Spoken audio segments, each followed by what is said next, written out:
series. Obviously, higher seed GENG did elect to go for first pick in this situation. Yeah, definitely a good call. Gonna take away the Nico. I think we're probably just gonna see standard bans to start off here in game number 1.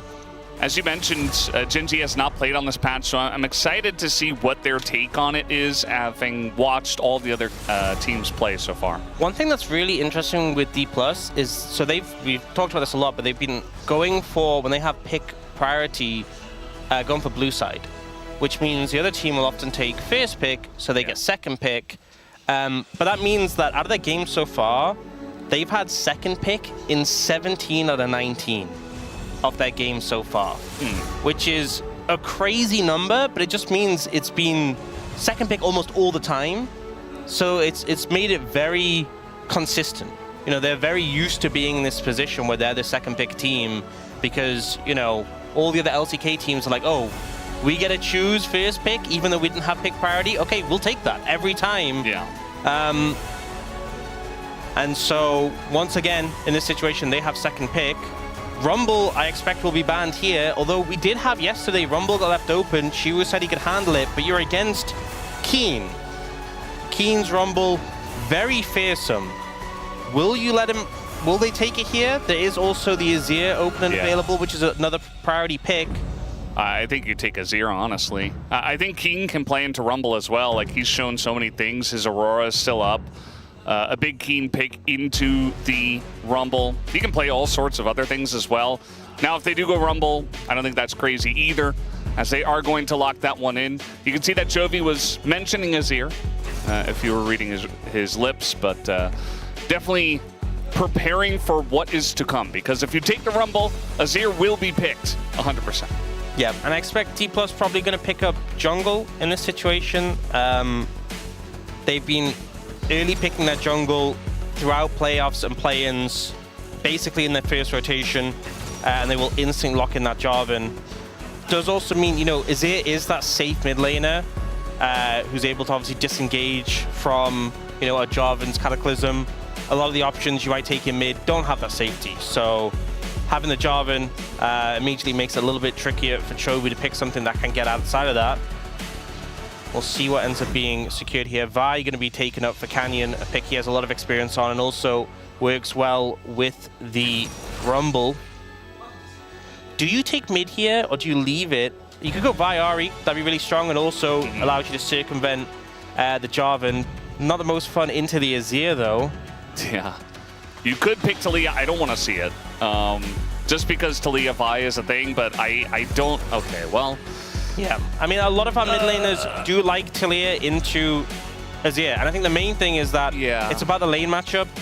That's going to be the main focus of taking this, and obviously the synergy with the Vi is there, so they will secure that. Obviously does a decent job of disengaging the Jarvan as well. And now Shiwu probably just going to pick his top lane matchup. He played the Gwen into the Rumble yesterday, did have a rough time in lane, but just outscaled it. Are you willing to do that into Keen? No. You're going to take the Ornn. You know, in other regions, we saw so much Cassante into Rumble, but Keen has been willing to just go first strike cashback and just farm for gold in these sort of matchups. So, you know, this is a risky gambit, but there's a lot of scaling team fighting power on this side of D+ already. And now, going to the second rotation, I imagine denying Corki from GENG. Unless you want to secure it yourselves, it's something Rule is very comfortable on, and also having the Valkyrie into the Jarvan is absolutely massive. I don't understand this Sivir ban at all. Yeah. You're never picking Sivir into Jarvan. Just the Cataclysm completely ends your existence. So to me, that was kind of a throwaway ban there. Yeah, it doesn't do much. I would say maybe they, maybe they want to play Ezreal or something that doesn't do quite well into Sivir in the lane. That would be kind of the only angle I'm looking at. But I do agree. I don't think it's a good idea. But we'll see what Smash is going to be playing here. Maybe it was them wanting to get the Corki themselves, and they're like, we don't want to play the Corki into the Sivir. Going for the Nautilus ban. Again, I don't think Nautilus is super fun playing it into this sort of composition. You know, there's a lot of front line that you're just going to struggle into, and the Cataclysm makes things uncomfortable. but it would give you a ton of point-and-click CC with the Vi Nautilus. So if you are playing a mobile AD carry, there'd be so much shutdown that I guess D+ don't want to play into. Final ban here. They took away Bard. Now they're going to take away Karma. What's interesting is that if D+ don't take the Corki here, GENG could actually go Corki Nami, which is something that they haven't really been able to get their hands on, and has often sort of been, you know, the Corki was picked, the partnership was banned away, denied from GENG. They had a couple of chances to play it, but it was just denied a lot of times because it was just such a potent combo. Not sure if they'll be willing to take the Nami blind without knowing the support matchup, because maybe like an Ezreal Leona could be too much of a threat. But I think for Ruler, the Corki makes a lot of sense in this situation. We'll see if he goes towards that. Yeah, could go like Corki Alistair, you know, something that provides a front line alongside of what you already have. Thinking about the Jhin, so Corki might just be ignored here coming into this first game. Yeah. Going for the Jhin instead, which, you know, you can play at a long range with this sort of pick. Follow up on like the Rumble, the Vi, but struggles to cut through the Ornn a little bit.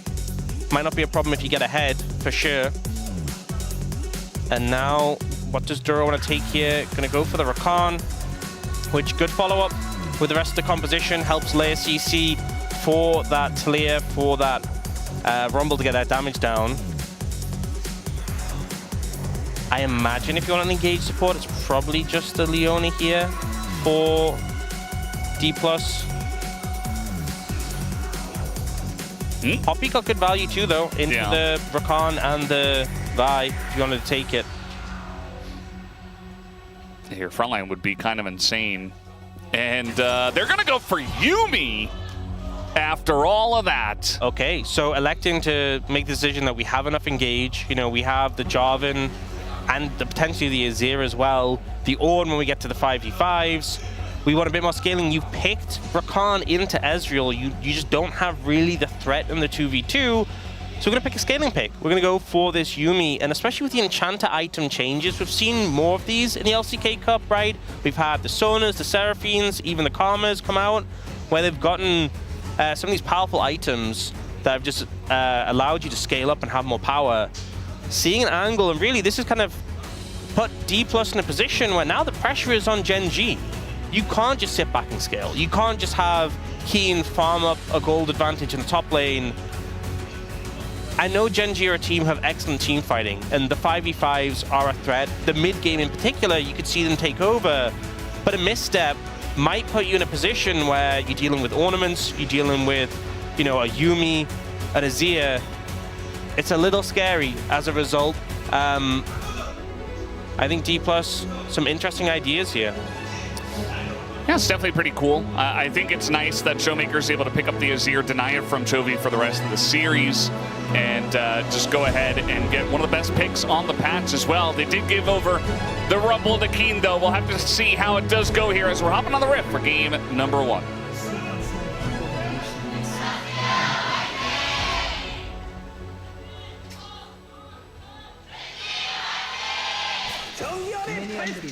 Here we go, game 1. And Career, who has been struggling here in the LCK Cup play-ins and playoffs, he's put on Yuumi.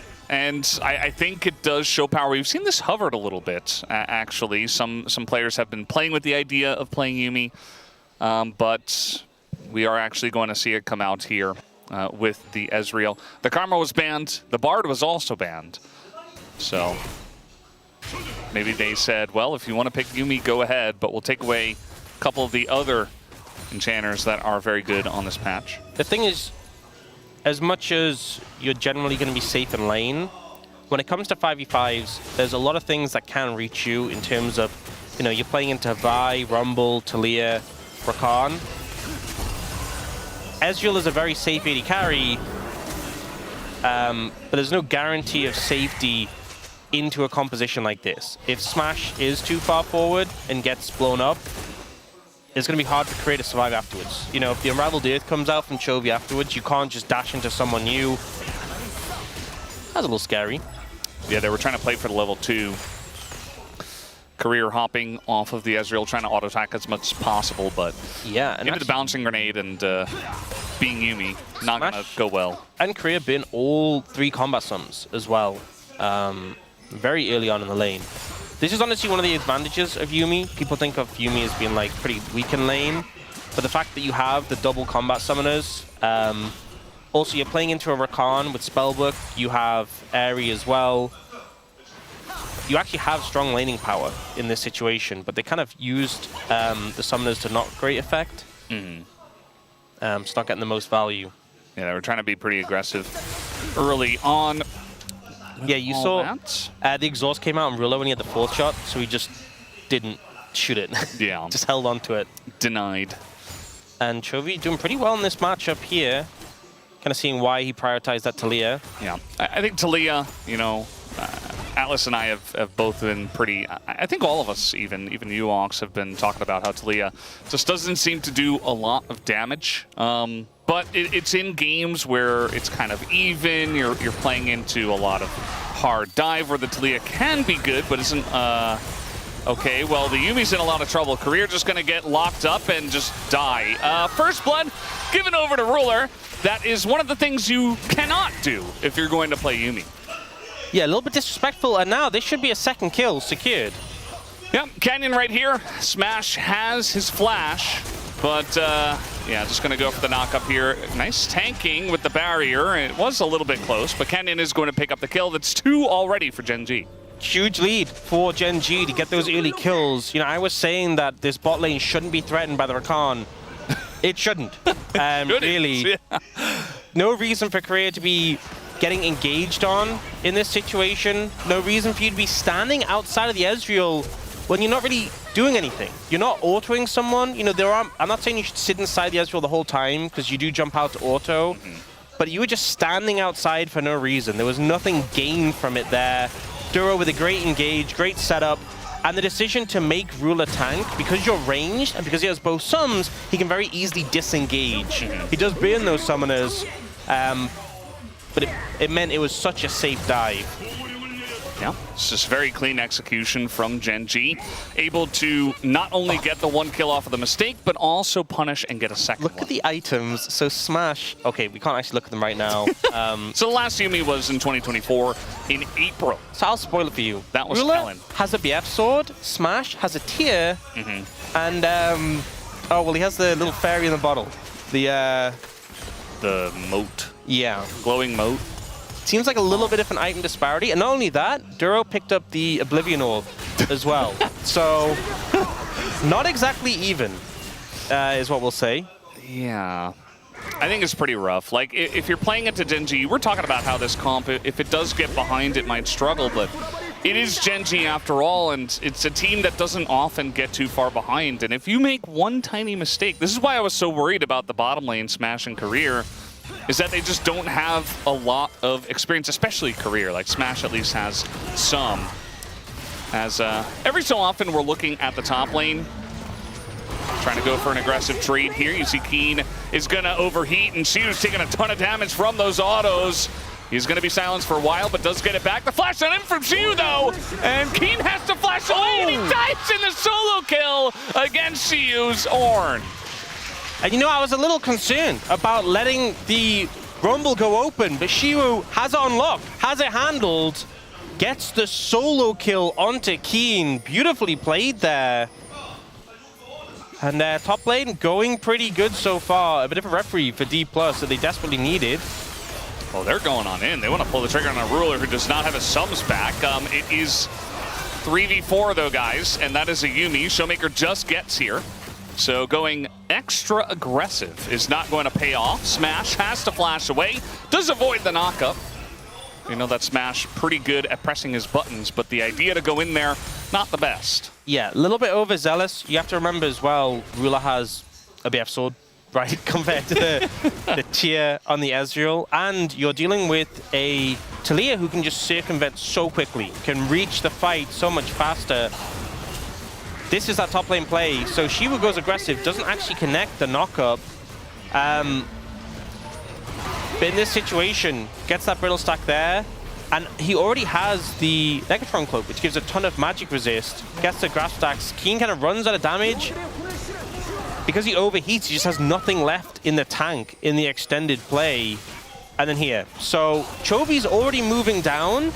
Lucid buffers his CC, but Chovy's wall kind of cut Showmaker off, and he doesn't want to dive in and use his cooldowns and end up like in melee range of everyone. Also, Smash just has no damage, if we're being honest, at this point. So 4. Like, that was just never going to work. Yeah. I think even if Showmaker gets in, I don't even think they win. Just based off of pure item disparity. And now we have Duro here. Just going to get a nice trade onto Showmaker, who still doesn't have his flash. Didn't have his flash in the last play as well, so it just was never going to be a comfortable spot for him to go in. And just trying to turn onto the guy that did not have any sums, the 80 carry, but it did backfire big time. Yeah. I think as well, because he flag and dragged to close distance on Ruler, but didn't actually connect with him. Yeah. So didn't really achieve a ton there. And Shiu has a massive lead. Even before he got that solo kill, he was actually up in farm. So Shiu doing really well in this matchup. Not something we've typically seen. Keen has been pretty rock solid for GENG so far. And in these Rumble vs tank matchups, he's kind of just farmed his opponents. So yeah, Shiu having a great performance, which is something we desperately needed. Didn't Cashback get nerfed slightly on this patch? Yeah, it was really minor though. It was from 8% to 7.5, so... Yeah, that's... doesn't really do... That's like a difference of like 20 gold, 50 gold. It can add up, but it's not the biggest. I'm fine with a nerf like that, because, you know, you don't need to gut the rune so no one takes it, but toning it down a bit is completely fine. No, it's fine just to gently lever it down a little, instead of just saying, like, you know, if they lowered it to like 6%, probably no one would just take it. That's generally what they do. So wow. That's what I'm used to. Yeah. I'm like, what, a 0.5% nerf? Crazy. Like, maybe it does need another nerf down the line. I guess we'll see. But for now, I think a little nerf was good. Yeah. And obviously, that cashback nerf was not why Keen got solo killed there. No, obviously not. But maybe a little bit less farming of the gold in these matchups. Yeah, the payoff won't be as significant. Very slightly. You'll have 20 less gold later. Yeah. Canyon went over the wall. You could see they were considering going in onto that, but not going to pull the trigger. No completed items between both sides mid-jungle. I mean, what's crazy is that given Shiu has had such a good performance top lane, and he has a 400 gold lead, GENG is still 2,000 gold up, sorry. 2,000 gold in the lead. That doesn't feel good. This is just the top lane existence. It's like, guys, I'm winning lane. I'm on Ornn. We gave them Rumble, and I'm winning lane on Ornn. And then you just look at your team like, oh, well, yeah. It's okay, guys. Well, he's going to get some extra levels, guys, extra XP. They're only 2,000 gold ahead. Once I hand out my ornaments, we can easily close that gap. Yeah. I mean, if you are DK, you are looking at this in a very long-term lens. And for GENG, you know, it's great that they have this early lead. I would like to see them push it a little bit farther. They already got the first Drake. They're going to get the second one, which is Ocean. So looking like it's lining up for a very useless Chemtech Soul. Or something else. But we'll have to wait and see. Yeah, GENG are hoping not a Chemtech Soul. Yeah. Also, I always find it so funny when you get like the goofy summoners from Summoner Spellbook. Like, Doro just has Ignite Goes. It just looks... I mean, it's not that bad on Rakan, you know? Sure. You press the quickness and I mean, they're useful, it looks funny, right? Yeah. They are looking for Shiu now. He has sums, though. Yeah, we'll see if he can get out of this one. The ult is going to be utilized first, and then the flash comes out, and that's just a little bit too late, as it's a very easy pickup for Keen to get a kill back. Also, the fact that Canyon has the Sundered Sky already, and he only has magic resistance. Yeah. I mean, obviously, it is the completely correct item to be building into the Rumble, but it's just the pains of having that AD jungler AP top. Not really a ton he could do in that situation, just unfortunate wave state. So Keen going to get a good amount of gold there. Also gets a hit in the turret, and with that crystalline overgrowth gets a plate. So now he's up in gold in the matchup. Bailed out by Canyon there. That's why the 1v1 doesn't matter. Oh, and so also TP came in top from Shiwu. Keen's going to reset. Yeah, they can't challenge us. Ever. Yeah. Keen like, still has ult as well. There. Keen still has ult, so they absolutely cannot. No, they can't. No, you can't. Okay, they're going to try anyway. As Lucid does go in, they're trying to take out Ruler, who is going to get cataclysmed, and is left alone, goes into the barrier, and eventually he survives against only the Jarvan. And this is kind of the disaster we were expecting. 2 kills do go to GENG on top of the Drake they were already getting. It just felt like they weren't communicating. Like, if she was TPing top, that is fine. Don't contest Dragon. Like, you can't do both at the same time. Either Shiwu is joining the fight for Dragon, or I think the better call is you opt out of it, because again, you have this... It's Chemtech Soul as well. You could have just given it up. Yeah. Hope you flipped well. Chemtech Soul, cool. We don't really care that much about the Dragons. But they opt into this. They know... Firstly, they know that Rumble still has Equalizer. He didn't use it in that play. And Smash is approaching so aggressively here, so far forward. They try and kill Ruler. They don't even end up getting him. Showmaker's nowhere near the fight. And Keen TP's in with Equalizer. This was just never the play to make. And GENG was so ready for it. Yeah. You even saw Keen started to run top lane. Like, he was moving top lane because he was like, well, if they don't fight, I'll start walking top lane, but I'm saving my TP in case they do. Yeah, it was just such a lack of coordination from D+ there that GENG are ruthless in punishing. And now with a 4,500 gold lead, I'm not really sure the Yuumi stocks are going to come in. Yeah, I don't really see it happening. I think we're probably going to kind of flatline here. Toby's got a giant smile on his face, by the way. He's just having a great time. I just don't see this game being even in 5 minutes. It's already not even. DK would have to get some kind of massive play. And if you're like 5,000-6,000 gold behind against GENG in the mid game, you're not winning. I don't care what the comp is. I think a game like this almost feels frustrating because, you know, Shiwu had, you know, the great early plays, but it feels like the plays that D+ have suffered in are just like silly mistakes, right? You know, like Korea just being outside, like not connected to Smash and being punished by Duro was unnecessary. Going for the Dragon fight when Keen has TP and Shiwu doesn't, unnecessary. Going aggressive onto Ruler when Showmaker was going to get walled out without his flash. Yeah. Unnecessary. And this is kind of how GENG operate. They will punish these mistakes and are unlikely to make many of their own, right? Like Keen, yes, he got solo killed, but like team-wide macro mistakes, they just don't make many. And they are very good at punishing yours, very efficient at it. But it almost feels frustrating when you look at D+ and you see these and you're like, why are you doing that? But this is kind of how it goes. And now this game feels like it's in a bit of a dire spot. There is obviously, you know, the hope that maybe they can sort of stall things out. And the fact it is a Chemtech Soul, the fact it's a Chemtech Soul gives you a little bit of hope, but it's not looking great. Yeah. And I think that's kind of the reality of LCK Cup nowadays as well, is that we do have a top tier, and every team that's below the top tier is not that close at the moment. Like GENG and T1 are heads. And Bro, sure. Yes, Stegon is here today.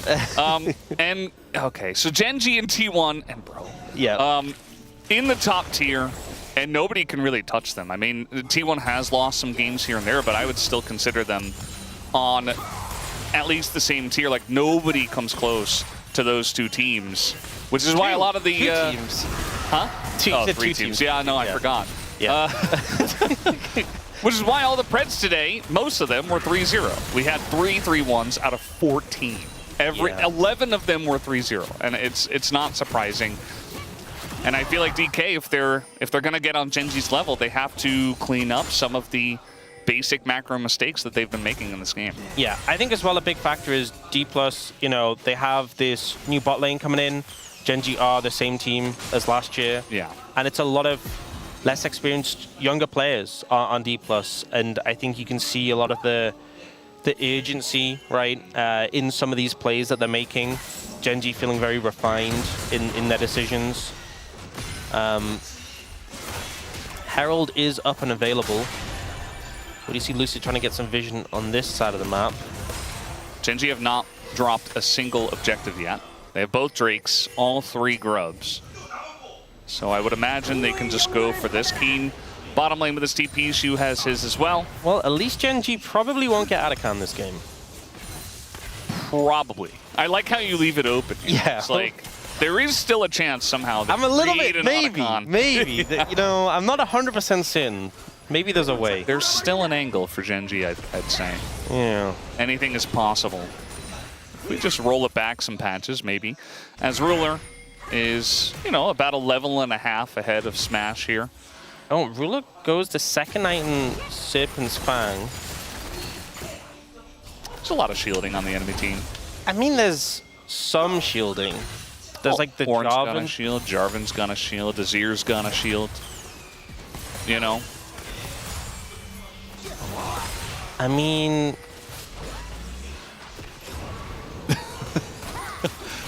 I think it's mostly the Yuumi. It is, yeah. He could have gone for something else. Maybe next he'll go for Collector 4th. You know, he's obviously not going for it here 3rd, but perhaps the 4th item he'll go Collector and make a lot of people very angry. But to be honest, I think at this point he can build literally anything. Lucid is trying to take this Rift Herald. And, you know, if it wasn't on Vision, I think maybe he would have been able to take it down.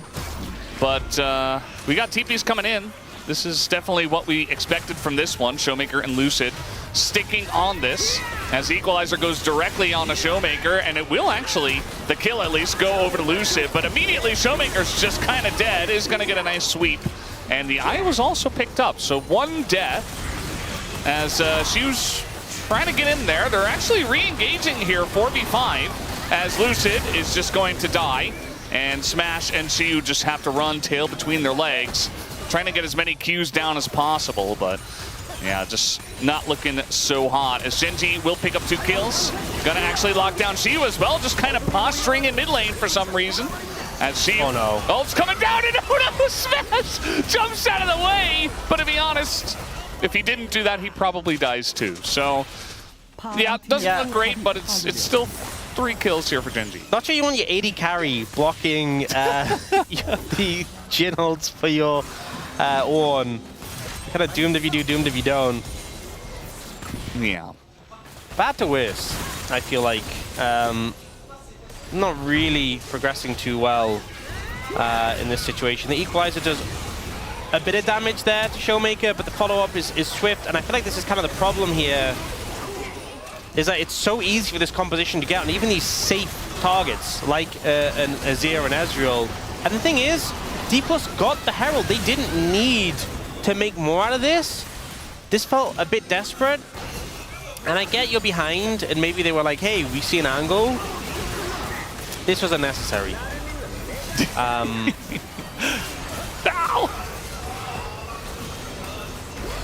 Well, at least Smash and Career got away.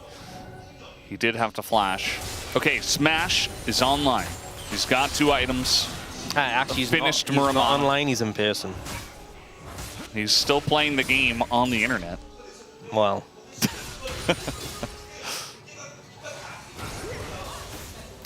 That's how we're linking all of this up. Yeah, Ruler's build doesn't... It's not a hugely intimidating gym build, if we're being honest. I think it's great if you're snowballed out of control. You know? Kind of like Mosquito Jin. Yeah. You saw that 4th shot onto Smash in mid lane, did like half his health. He's very accelerated, you know? I mean, if you're that far ahead, it doesn't really matter what you build. Yeah. He could have gone AP Jin. Maybe you should have. I think it would have made this game more interesting. Maybe not that much more, but like a little bit more. We could have talked about it. Have you seen AP Jin before, by the way? Do you know what has AP scalings on Jin? Is it his like flowers on the ground? Yes, that's what has AP. You just stack a ton of them in a brush, and you just wait for someone to walk in. That's all you got going for you. It's like Teemo, but worse. Or actually, maybe it's better. I don't know. Teemo's pretty bad. Ruler is just kind of dying. Yeah, that's going to be a shutdown. He just elected to die in the mid lane. He did have flash. He could have lived that, but holding on to the flash for that soul fight. Was definitely an overstep there. We got a big rotation coming in from Jarvan. I don't think Lucid has the damage to kill him. Not alone, but he might want to try to keep him around. Flash available for Keen, and GENG just pulled the trigger on the mid lane as Smash is going to be caught out. They don't have that much damage, but it is enough, as Showmaker eventually will take down Keen, but he doesn't really care about that. At least the shutdown does go over to Showmaker, as GENG, after that pick, pushing mid.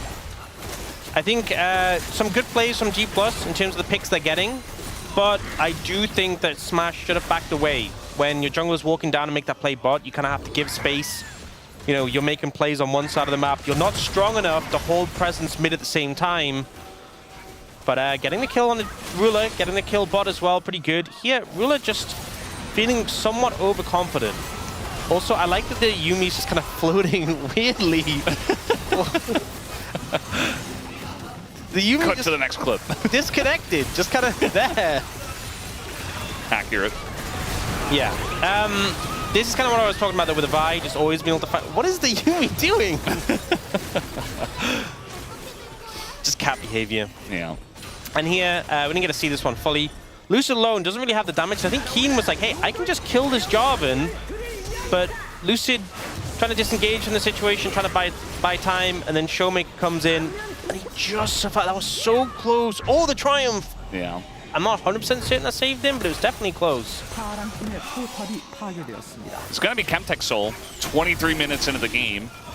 And we like to rag on Chemtech Soul, but, you know, it's still a soul. It's still going to give you some beneficial stats. You see that Lucid is trying his best to have some presence here. The wall is going to come down and deny Shelly on top of it. Equalizer as well, more of a zoning and damage ult. They have the Jin as well, opening up the curtains as in goes Lucid, just taking a massive amount of damage, just dies. And the double knockback here from Chovy onto Smash, and Shiwu should put an end to this one. A Showmaker trying to get on in there and send it for the team, but instead he's just going to eat a rock to the face. Career as well. Yeah, I mean, he's playing Yumi. Just sad times for cats everywhere on Runeterra. So that's going to be the end of that one. A full ace, and only Keen dies. Yeah, honestly, I actually think D+ did a half-decent job of fighting this given the conditions, but it's just the goal lead is insane. So hard to fight from this scenario.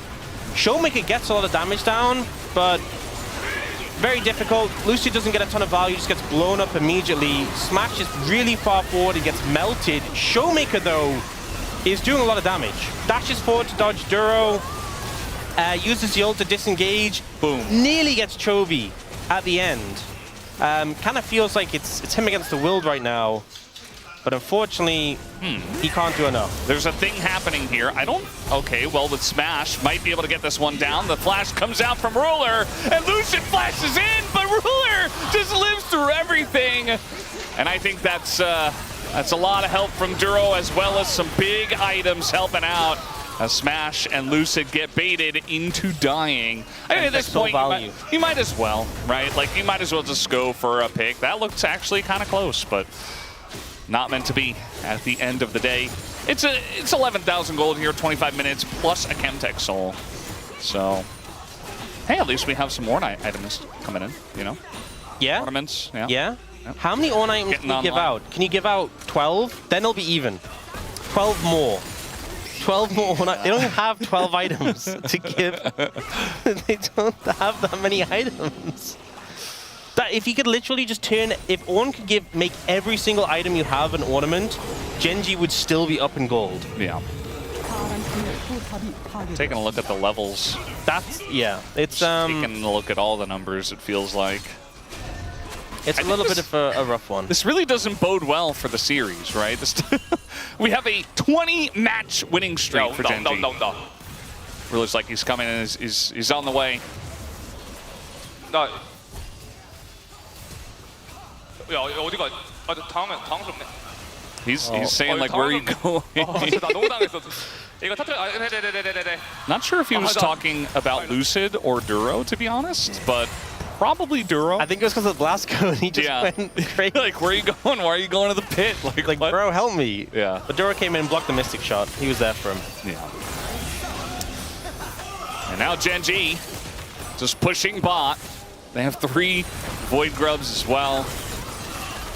And essentially just able to siege here very easily with the Baron. That, I believe, is nearly going away. But either way, just coming on in there as Duro does take a bunch of damage. Okay, there's the right timer. 30 seconds on the Rebel Baron power play. Trying to go on a Keen here. He is very caught. Has to flash away. Lucid's going in, and eventually will take him down with the Cataclysm. Duro gets in there, and we are getting down and dirty in this game. It is getting quite messy, as Canyon going to be knocked up as well, trying to just get out at this point in time. But GENG, the wallets are gigantic. The coins are flying out of it as they're running around. And you see Smash trying his best, is going to get knocked up by the Rakan, but the Azir and the Ezreal, it's enough, and now they're going to get in onto Ruler. Might even be able to take out Chovy here. Not quite, but GENG certainly playing with their food and not liking what they see. This is getting messy from GENG, honestly. Yeah. They don't generally do this. Oh, he wanted to keep that GA alive. Yeah. Smash is, he is trying his best to smurf this game, and it's not going to happen. Yeah, I'm going to say, I saw Duro was spamming his E button. He has the upgraded Mirror Treads. Oh, yeah. Can't find anything. I saw Duro spamming his E button. I could tell. And he was just out of range to dash, and they wouldn't walk back in range to let him dash. They don't want him to get the POM, you know? That's so messed up. KDA ruined Justice for support. Can't believe they would do that. Actually, it hit me on a deep level, because I've been through that and I've experienced that. It's horrible. Yeah. You know, this was Ruler getting revenge for the blast cone earlier when he was like, where are you going? Look, this is what happens, so it's coming up in a moment. You know, they're getting a little bit goofy. Ruler walks around here. They are overstaying a bit. And Duro goes in, and he's like, okay, let me dash you, let me dash you, let me dash you. And then Ruler walks back then. Then he walks back after he's already dead. Yeah. Betrayal. Absolute betrayal. Well, at least he got punished. Yeah. Ruler also immediately died, so. That's solidarity. Yeah. Yeah. It's like, well, I couldn't help you, so here I go. Yeah, this is kind of showing D+, starting to scale up a bit into that composition.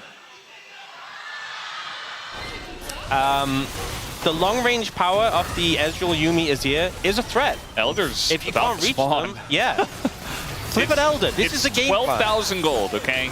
Smash just arcane shifted towards Duro, who has everything. By the way, Ruler has no armor pen. Yeah.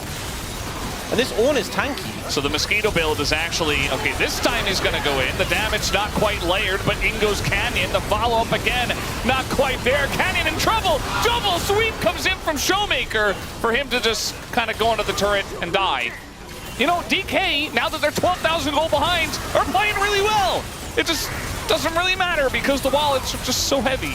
And that's going to be the end of this fight, it looks like, as the grenade does come out. And Smash is just on the run. Lucid trying his best to just taxi the team out. And no root is going to land, but the fight is still heavily won by GENG. I think Showmaker goes for the aggressive play, but they just can't quite finish them off. You know, a bit too tanky, not enough gold, the Chemtech Soul. And the problem is, Showmaker going in means they lose one of their carries. And now, trying to defend, need to clear out this wave. Well, they're clearing out the wave decently well, even though they do not have the Azir. But another wave does come in, and it's a cannon wave. That's going to be pretty rough as Lucid goes in, goes out, but the knockback comes in on the Smash, and that will put the knockback onto this game as well, as GENG will be taking this one 1-0. It got messy, it got crazy, it didn't have to, but GENG did have a lot of fun in this one as they take game number 1 in fancy fashion. Yeah, it got a little bit goofy, I'll admit, at one point in this game. Some shenanigans, but this still felt very one-sided from GENG for the most part, and it felt like there was a point in the game where it just really slipped away from D+, and that was very early. So there were a lot of 3-0 predictions at the start of the day. I don't think we've really shifted away from that, and I think D+ we need to see more from them if we're really gonna shake our expectations from what we saw. I think Shivu though had a good game. I think the solo kill from Keen was good, but that wasn't enough, unfortunately. I think Showmaker had some good moments, but again, the team needs to do more as a whole, and you can't make these silly mistakes if you're going to beat a team like GENG. They will punish you time and time again. GENG can make silly mistakes, as we saw. When they're 13,000 gold ahead, you're allowed to do that, but you can't make them early in the game. Yeah, and at least a lot of young players. It's CV Max in the booth. You're going to get tons of feedback about this game number 1, so at least they're learning something. 1-0 here from GENG as we head into the first break of the series.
이 라인까지만 쓰고 장로 가야 될것 같은데. 이거 해보고 안 되면 그냥 빼야 돼. 아마 될 것 같긴 해. 때려보자. 여기서 때려봐. 안 된다, 안 된다. 라인 업. 라인 한 번 더 온다. 나 공 10초. 깨긴 했어. 여기서 때려볼래? 때려볼래? 나 비전 한번 빼줄게. 비전 뺐어. 나 이제. 자르만까지. 야 유미까지. 하게.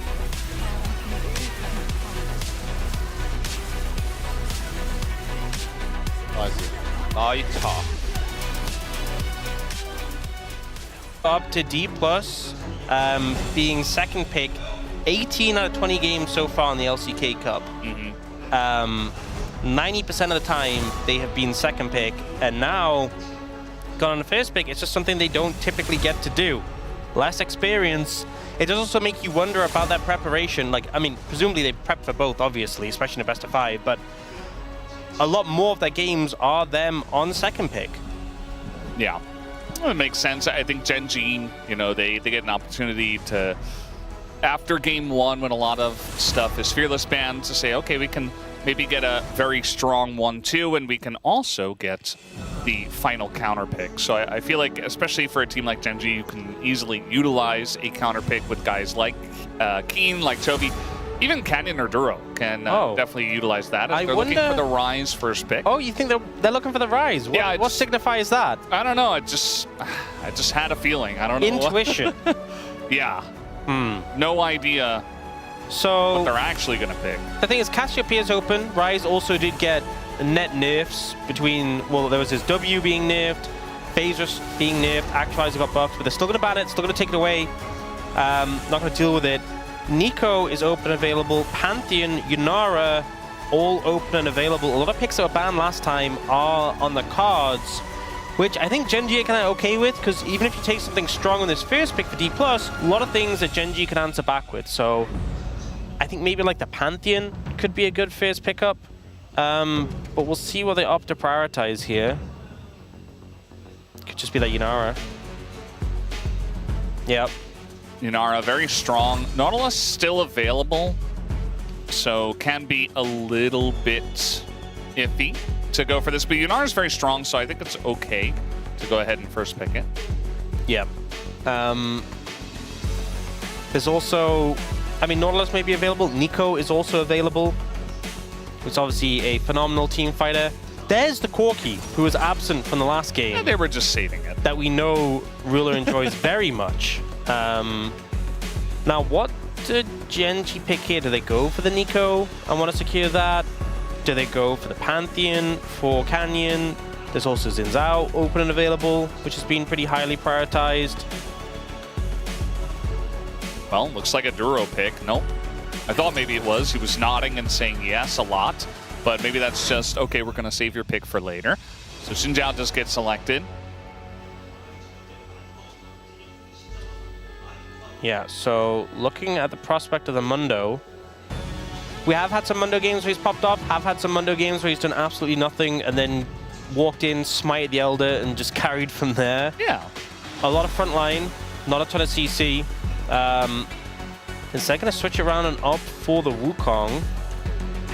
Could be like a Wukong Ahri angle. There's a lot of mid laners already taken away with 4 mid lane bans and then Azir Talia already gone.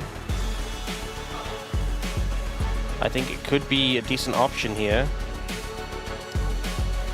And we know Showmaker has been very good on the Ahri. In his recent series, it's been denied quite heavily against him, if they do want to lean towards that. You could also go for the Nico here if you wanted it, but instead going to go for the Gwen.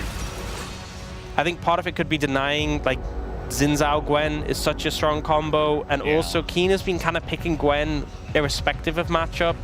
He's been happy to take it into pretty much anything. There are obviously range tops that do give you a hard time, but he's kind of been weathering the storm and happy to scale up.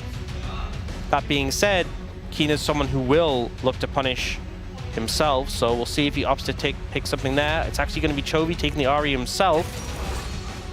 Ahri did get buffed on this patch. W is a second lower cooldown at every rank, which I do think makes a big difference, given that, you know, it's not just the damage but the movement speed as well, the utility on the ability, and just something that can really disengage from the threats, the short range threats that D+ has already. LeBlanc could be banned away from Showmaker, which I think is definitely worth doing. And you were talking about how much stuff is already banned away from the mid lane. If you pick it here on the final pick of the first phase, you get a couple more bans in the mid lane to really make Showmaker's life as hard as possible. So I think it's a nice, you know, positioning to pick a mid laner and go ahead and ban away some other ones, as Jax going to be taken away from Keen. They do not want to see that into Siu's Gwen. Yeah. Are you worried that Keen plays a Kali into the Gwen? That could be something. For Chovy, are you worried about maybe a Zoe pick?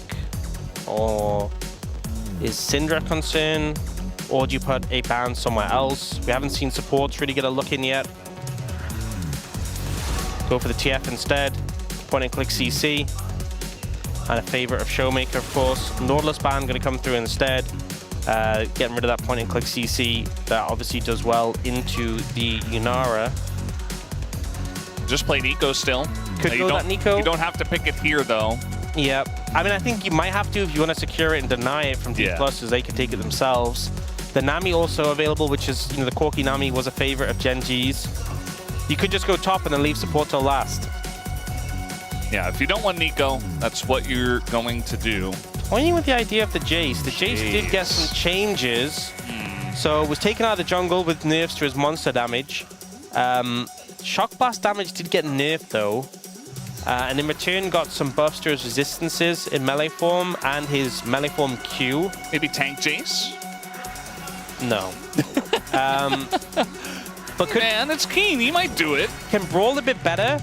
And the matchup into the Gwen is better. So, is better. I was gonna say was already good back in the day. So Jay should be doing fine into Gwen. It's gonna be the Yunara Nami, and they're Yunara Lulu, and they're gonna be going the Corki Nami. So wanting to win out that lane matchup. It's Cassiopeia here, which I think feels a little uncomfortable when GENG not only has a good amount of poke, but also that sort of charm from a distance that's quite non-committal. The D+ composition is pretty short-ranged. And I think GENG can kind of just stand back, poke, prod, land a charm, connect with that, and you're in a really good spot. Like, D+ don't really have any way to engage other than send the Wukong in. And it's actually quite hard because, you know, Jace can operate from a really long distance. Corki and Ahri are both quite mobile. That being said, we've seen Jace be difficult to wield. It's GENG, right? So they are quite, It's keen. It is also keen. But I think D+'s composition doesn't exactly look like an easy comp to play into that. Like if they had a straightforward engage comp, it would seem so simple. Yeah. And they just dive onto them, blow them up, easy as that. But their comp isn't simple, and despite the fact that, you know, GENG are not playing the easiest comps themselves, I think their comp operates quite well into what D+ has. Feels like D+ don't really have a cohesive unit. They have tons of damage, and if the Wukong does get in, they have protection for Yunara with the Lulu. Like, there are ways, but it doesn't feel as cohesive to me as what we see on the side of GENG, who are all playing on a similar vein. They're all going to be poking, and very hard to lock down against basically no engage. So let's jump on the rift for game 2.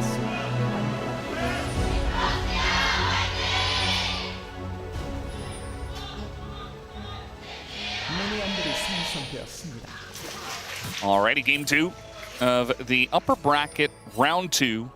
GENG was waiting here. They selected D+. They're looking for their 21st match win in a row against this team. And so far, based on what we've seen tonight, looking pretty likely. Yeah, I think once again we're seeing a good amount of scaling from D+. That's a good start for Xiwu. Ends up a little bit favored for Xiwu in terms of health overall, but still pretty close. Yeah, a lot of scaling, and we did see Showmaker have that phenomenal Cassiopeia game not too long ago, but still, I just think a bit of an uphill battle. That was against DRX in terms of getting into the fight. They've had a lot of games against DRX recently. Yeah. I do think when you're going all in against a Cassiopeia and the Cassiopeia doesn't get touched at all, like Showmaker had a lot of great maneuvers in that fight that we're talking about, but I do think that he should be more pressured to have a play like that in this game. Doing good so far in the lane. Sure, we're going to get pressured off some farm. Just hit level 2.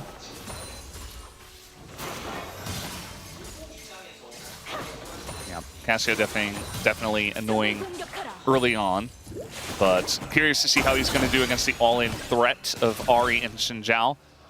It's not Ahri Vi, it's not Ahri Wukong, but it's still very strong. Like, Xin Zhao can get in there and can get away from the miasma relatively easily. We're getting an aggressive trade down here, but Career and Smash just kind of say no with their heal. That doesn't feel too good. They're hitting a lot of these, I forgot the name of the ability with the Qs in Cassiopeia. Noxious Blast? I think that is it. Yeah. That's crazy. I know an ability name? Like, yeah. What's going on You've here? been practicing? I've been studying, I guess. Good job. You know what? I'm proud of you. Might even be wrong as well. Like, we don't even know 100%. I'm not going to look it up. I'm just going to trust that it's correct. I think it's correct. I'm going to believe that it was. We're going to live in a world where it is. Yeah. Cassiopeia was actually my main for a long time, early on in my League of Legends career, my illustrious. The worst is when they change the name of the ability, when you did know it and they change it. Yeah. Didn't they change Twitch and then they changed it back with his ult? Yeah, they did. And also Vi. I know Atlas gets mixed up with those a lot, because he's an OG. I thought you were knows all the he's old a boomer. I could have said that. You know, I was considering it. But I could sense you wanted to. I decided to be nice this time. I'm not going to say he's from New Zealand today. Well, I did say that. Yeah. He was pretty upset about it. Yeah, he was. That's why he's not here today. Well, at least I learned about Wellington, you know? We learned a lot, yeah. I feel like a couple days ago, about geography and that's the place where cities. beef Wellingtons come from, you know? Yeah. Like, the champagne comes from the Champignon region. The what?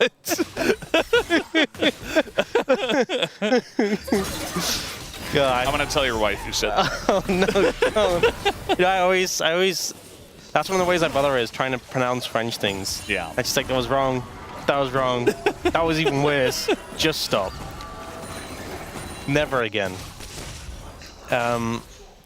Let's move swiftly on. British and American people are famously really good at pronouncing French things. Yeah. But yeah. Keen looked a little bit uncomfortable in this matchup early on, but has kind of regained control. Yeah. He's chilling.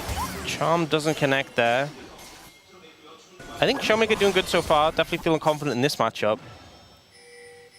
I think at 6 it gets a bit scary though. Just the mobility from the RE means you can set up ganks so easily. That's another miss Charm. All right, we got Needles coming out here. Not sure. Yeah, he's not going to go for the kill or even the flash. But. Speaking of another level 6, it does feel bad on Jace when the enemy laner hits 6 and you're like, okay, well. You're so cool. Yeah. You can do that now. Yeah. I mean, he's been doing it all lane, right? Yeah, nothing has really changed. Hey, when was the last time we got a... When was the last time we got a champion who could just ult whenever? Because we have Jace, Nidalee, Karma, and they're all really old. Yeah. Oh, we have Udyr. Again, yeah, but he's older. Yeah, I know, but like, we haven't had anyone new, right? Or am I missing someone? I'm trying to think, but I don't believe so. Unless there's one obvious one we're missing. Maybe it's time. Big trader smash gonna flash forward away from the bubble. And Ruler says, yeah, cool story. I'm just gonna Valkyrie away from that. So now, smash down flash, barrier, and career used his heal. Ruler holds on to his barrier and his flash. And the trade was even. Yep, disrespecting a little bit. I think Yunara, the power you get in your level 6 allows you to actually opt into fights like those to sort of go deeper. But trying to take a trade like that before you have that power boost available ends up costing you all those sums. And now, when we think about that, even when Smash gets the ult available, Ruler having barrier and flash, you know, he can flash your W, he can barrier the damage. Maybe you can't look for that all-in when the cooldowns are there. Here we go again. Good polymorph, but still a little scary. The Gatling gun with the Tidecaller's Blessing still doing a lot of damage.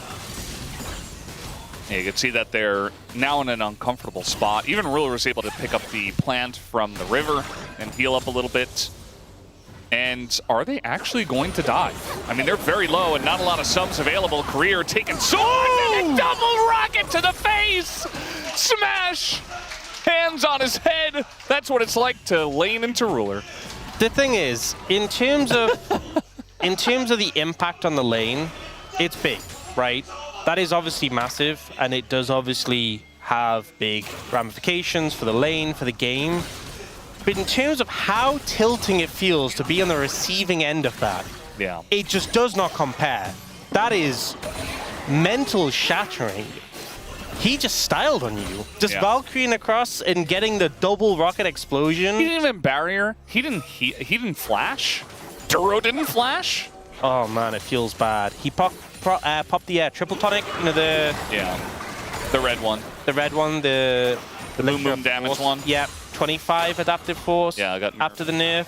But yeah, that's what it's for. That's why it got nerfed, because you pop it for those big moments, and definitely appreciating that extra damage. Yeah, obviously now Ruler's super fed, but it's just so tilting being on the receiving end of this. They're obviously stacking next to the turret for safety, but the big rocket. And especially, you know, 2 young players. Woo! Boom! Yeah, he knows. He knows about the boom damage. Yeah. He's like, oh yeah, boom. All right, there's a nice bait here, actually. Lucid gonna get in on top of Ruler. Oh, the rocket does use! Oh no, yeah, the rocket is going to miss, and now Chovy does come down, but Duro in a lot of trouble. That's a kill going over to Career. Super low on health is Smash, though, has to disengage, and that means that it will be a kill on the Lucid in the follow-up. As Chovy continues in, the Charm is going to miss, though. Good dodge. As now we got Showmaker coming over, and even he doesn't feel that confident to go in. Yeah, Canyon's just kind of playing He's just like, I'll go left, I'll go right. Yeah. He would stay there all day. He's not walking into the Cassiopeia. But a good pickup, honestly, from the bot lane of D+, baiting there for that jungler. Chovy doesn't connect that charm in the end, otherwise it could have been an even trade, but the shutdown they got on Arula is massive. And I was talking about how tilting it'd feel to die in that manner. They don't let it get to them, and they're able to answer back in a huge way. Could have been a third kill for Ruler as well. I think the major thing for me was the dodge on the big one. That comes a little later. So Ruler and Duro feeling really confident. Duro's ult isn't ideal. And you can see Ruler getting a lot of poke here. It's the big one that comes in a second. Now. That went through Smash, by the way. Yeah. We have a play in bottom lane as Duro is just dead. Canyon says, I will get revenge for my supports. Honestly, please consider Duro in your palm vote. Good fighting back from Smash and Korea. Canyon have to put extra attention down to kind of figure things out. I mean, in live, they were in between turrets. Like, they're zoning Smash and Career off of farming, and it's just feeling really bad. They're trying to take down Canyon now, and they might just be able to, so at least that does come through. They're answering back really well. Ruler's still ahead, but it's honestly much closer than it was. At one point, it was like 1,600 gold up after those first 2 kills. I think GENG just trying a bit too hard. They were so confident with their lead. And now, you know, it's a gold lead for Lucid. It's only slight, but he's getting some feed off this. Yeah, this is very aggressive. Especially with Canyon there, I think you can just do this. But just not respecting the sustained damage from the Yunara. You are very burst-focused lane as the Corki Nami. Didn't have anywhere to retreat to there as well. And Lucid just being like, you can't do this. Your Corki is too low to step up. Korea flashes to back up his jungler. This has been a scrappy bot lane. Yeah. I do think trying to put the nail in the coffin on that lane a little bit too hard from the side of Ruler and Duro. They had a big lead. They still have a big lead, but it's not nearly as big. And that is going to be another Petrifying Gaze that does not land on the Chovy. He's been good about dodging those. Keen going to eat some needles, but not too many of them. Yeah, eating needles not good for you. Generally. It's pretty dangerous. Yeah. You do not want that in your stomach. Hazardous. Okay, let's see what Ruler and Duro do here. I expect they will continue to play extremely aggressive to make up for the fact that they messed up some of the recent plays. Obviously, they have to get even further ahead, so they have to play aggressive. Whereas if they were behind, they would have to play aggressive to get back ahead. Of course, yeah. Consistent theme. Finish this Trinity Force, but we do have Kraken Slayer for Smash. Still about 900, 800 gold. Ahead is Ruler. I mean, it's still a lead, but just not as much as it was or could have been. Duro does have the mandate though, and finishes Dreammaker, so it's a lot of burst. It's a lot of burst. It's a little scary, and I think the sustained all in from Smash and Career is big, but it's like, can you get a short trade and be non-committal is the question. Hard to be non-committal when Lucid is around and is ready to ult you. Yeah, Lucid's nearby. Canyon also, we do have this Chemtech Drake spawning in about 40 seconds. Notably, this time DK at least got the grubs in the trade for the first Drake. So there's something that they were able to get on the objective screen, and maybe even able to fight for the second Drake this time as well. With Chemtech on the cards, should be a decent soul. Yeah, Chovy has Malignance completed, so a big spike for him. Showmaker has been doing well in lane, but is on Rower tier. It's not the biggest spike for the Cassiopeia. Has the mana pool, but just not a ton of damage yet. Other than just base damage.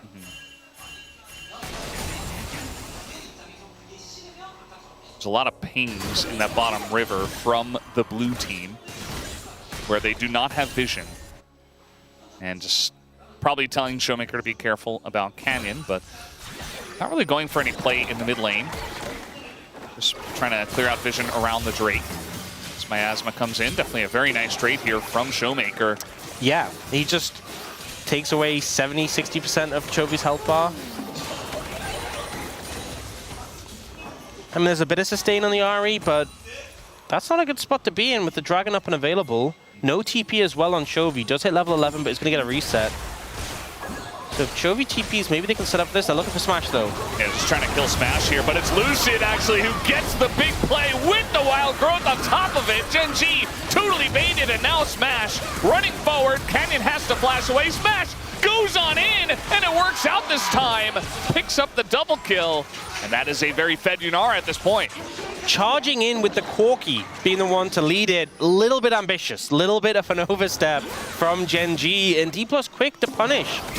Considering how the lane went, Smash and Cray getting exploded by Ruler from the same rocket, how tilting that must have been. The bounce back has been crazy. Smash now 4-2-1 with a gold lead in the bot lane, and D+ with a gold lead overall. Great to see. It's also a Cloud Soul, which I think honestly is as good as it could get for this D+ lineup. See it coming out, Ruler dives in. Lucid's been waiting there for an opportunity, and Ruler had flash, but I just don't think there's any way you're getting out here. Canyon eventually flashes, but is followed. No damage to really turn it around. And yet Cloud Soul, considering one of the issues with this D+ composition was closing the distance, and getting in range, the extra movement speed, especially on demand, is so valuable for them. So yeah, it's huge for Gwen, Wukong, Yunara, obviously, and Cassiopeia also. The change to a passive was she obviously she can buy boots now. You may have noticed no more jokes about. Well, we can still make the joke. How did Cassiopeia buy boots? Yeah, but she gets extra movement speed from sources. Sources, yeah. I forgot what the actual wording is. Sources. Sources. Or is it sauces? I don't know. Sources say. Yeah. Sources say. Now I'm saying it weirder because. Well, you're already saying it pretty weird. Increases the effectiveness of all movement speed bonuses by a percentage based on level. From many different sources. So, shut up. So presumably, I mean, that will work with the Cloud Soul as well. So Showmaker will be zooming. Yeah, definitely will be. We've looked a lot at the top lane trades. I mean, we've seen these trades many a time and many a game. Does look like Keen has stabilized and has a slight lead. So feeling good about that. Would like to see a Jace actually do things. Wait. In a game? Showmaker just bought boots. He did, yeah. Okay, I'm sorry. And Youmu's can be so obnoxious against Gwen, where you get the phase rush and then you just Youmu's away from the needles, and it's like, well, I get my burst trade and you get nothing. Yeah. That early pickup from Keen helping him navigate the matchup. But now it's super close. I mean, especially with how game one went, D+'s team fighting with the insane deficit they had wasn't that terrible. When they got to the 5v5s, like all things considered, there were some okay moments.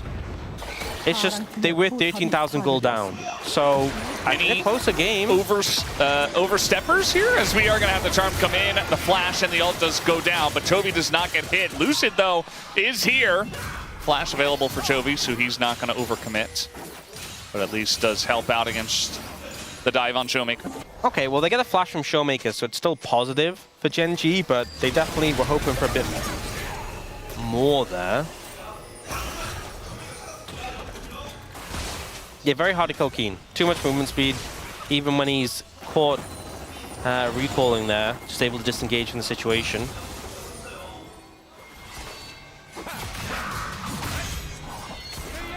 Well, trades in the jungle. I do like that Lucid's trying to be pretty proactive. You know, with Cassiopeia winning her lane, with Smash and Career not really being challenged. Now, is this too deep is the question. Is going to go in with the Cyclone. The red buff is taken here by Canyon, as he might just die anyway, but the heals do come in from Duro. And Showmaker not committing to the kill, actually. Does back off a little bit and does not commit to take down Canyon, who did have his flash. Ooh. Close down the rocket. Uh-oh. Looks like she should be okay, but 1 second on the ult from Chovy. Won't chase. ultimately. But pressure achieved for GENG. Remember, they're the ones with the poke and the sustain for the Nami, so when everyone ends up low HP after these fights, it feels like they're the ones who benefit. Both mid laners getting some pressure in the side lane, but it's Chovy who's hitting the tower. But now, this is the poke from GENG's composition. Going to lead to them getting that mid-tier 1, which they will feel good about. Dragon in 30 seconds, resets coming in a little late for, I mean, both teams, to be honest, so it doesn't really amount to much. But it's going to be a bit of a rushed Dragon setup. You can see neither team really has the vision in the area right now, other than like one ward from There's GENG. one ward, yeah. Yeah, so... And this is a very even game. Like, yes, GENG has a slight lead, but, you know, one team fight. We've seen team fights that go against the team that's down 5,000 gold in this meta. Absolutely, DK can fight here if they want to. Now, it's looking like they don't want to. This is typically when GENG would be quite strong, but Rula's... Oh, Chovy just kind of going insane mode. Not going to land that charm, though, on a smash. Does a little bit of damage, but they have the Lulu, as Lucid says, I've got a Rift Herald. Chovy tries again. That's not going to work out. Now Chovy in an awkward spot, and the engage is gigantic for the Wukong, and the Lulu picks up Chovy, who was trying to be the playmaker, but it does backfire big time. And now the push is on here for DK, and maybe a Dragon in their pockets. Yeah, Chovy tries to be the hero and just massively oversteps. You know, this is a composition that can poke and prod. He tries to engage, and it backfires completely. And now D+ will pick up the Dragon, easy as that. Now Canyon's going to find Xiu here in the jungle. He's also got Duro on the way. Flash available for Xiu. He's going to utilize it, but okay, he's running it off, actually. And he does get away. Went too tanky. They will get this tower in the top lane, but doesn't really feel like much of a consolation prize, especially as they're trading on the other side of the map. Good. Ultimately for D+. And this just felt overforced by Chovy. I mean, it doesn't connect. Obviously, if it did, it's a different story, but also they had to poke the pressure here. I think just maybe hesitant about trying to force into areas they didn't have vision on. And this ult from Lucid gets so much value here.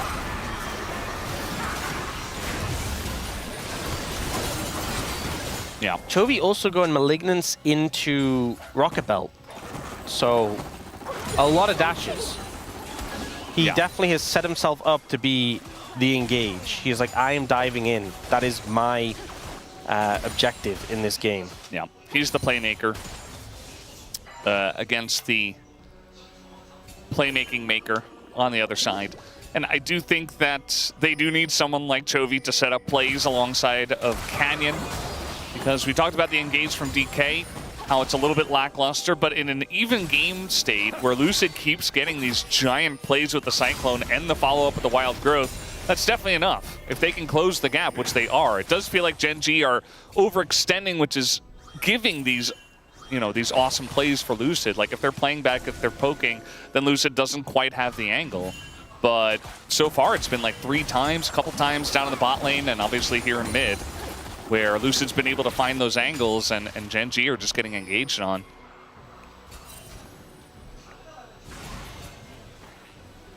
Game's still close. I'm just a little concerned as well because this Gwen's starting to become a real problem. Cassiopeia has fully stacked Archangels and fully stacked Seraph, sorry, and Rod of Ages. Smash has 3 items. I will say that Korea went Ardent Sensor and Shurelya's. I think a Mikhail's would 100% be the right call here. Having the cleanse for the Ari charm and for Bubble, much higher value than the attack speed and the on-hit. Well, Smash is, he's just getting in there. he's clearly taking out Duro. And he has dodged quite a lot so far in this game, so maybe just saying, continue to dodge, I'll get the Mikhails eventually. Only takes 1 to hit. Yep. And also it does wake on other people too, so... but yeah, I think as well in the last fight, Ruler didn't have his mirror mana fully stacked, so they weren't as strong as they should have been at that point of the game. And now you're sort of approaching the point where D+'s composition's really coming online, right? Smash is super strong, Showmaker's starting to feel really strong, Shibu too. And if GENG are even at this point, Pause. if they're even at this point, right, like we'd hope that they would be ahead in bot lane, ahead in top lane. Yes, top lane was a little ahead. Bot lane kind of squandered their lead. And overall, the gold is close. And they need to be set up and landing the poke, and we're just not seeing that. I'm a little concerned. This could be a really good spot for D+, especially if they start stacking up those dragons. I think the next dragon fight could end up deciding really the story of this game. Yeah, GENG, not usually a team that does much happy gaming. Generally, if they get a lead, they're very good at snowballing their leads and kind of just putting an end to the game before the enemy team has an answer. But Lucid was there every single time in the bottom lane when they went way over aggressive. And now GENG find themselves in a weird spot they don't find themselves in very often. And shout out to D+ Kia, you know, there are so many numbers and things that we can say. Well, Lucid's no longer here. Lucid has left the building. Same for career. Please don't tell me this is a almost full team toilet issue in the middle of the game. I guess we're just allowed to take toilet issues and toilet breaks at any time. Hawks, do you perhaps have to use the restroom? Nope. Well, if you did, you could just leave, okay? I'll hold down the fort. Look, so here's my take. Here's my take. I know, obviously, Wolf has strong opinions about this.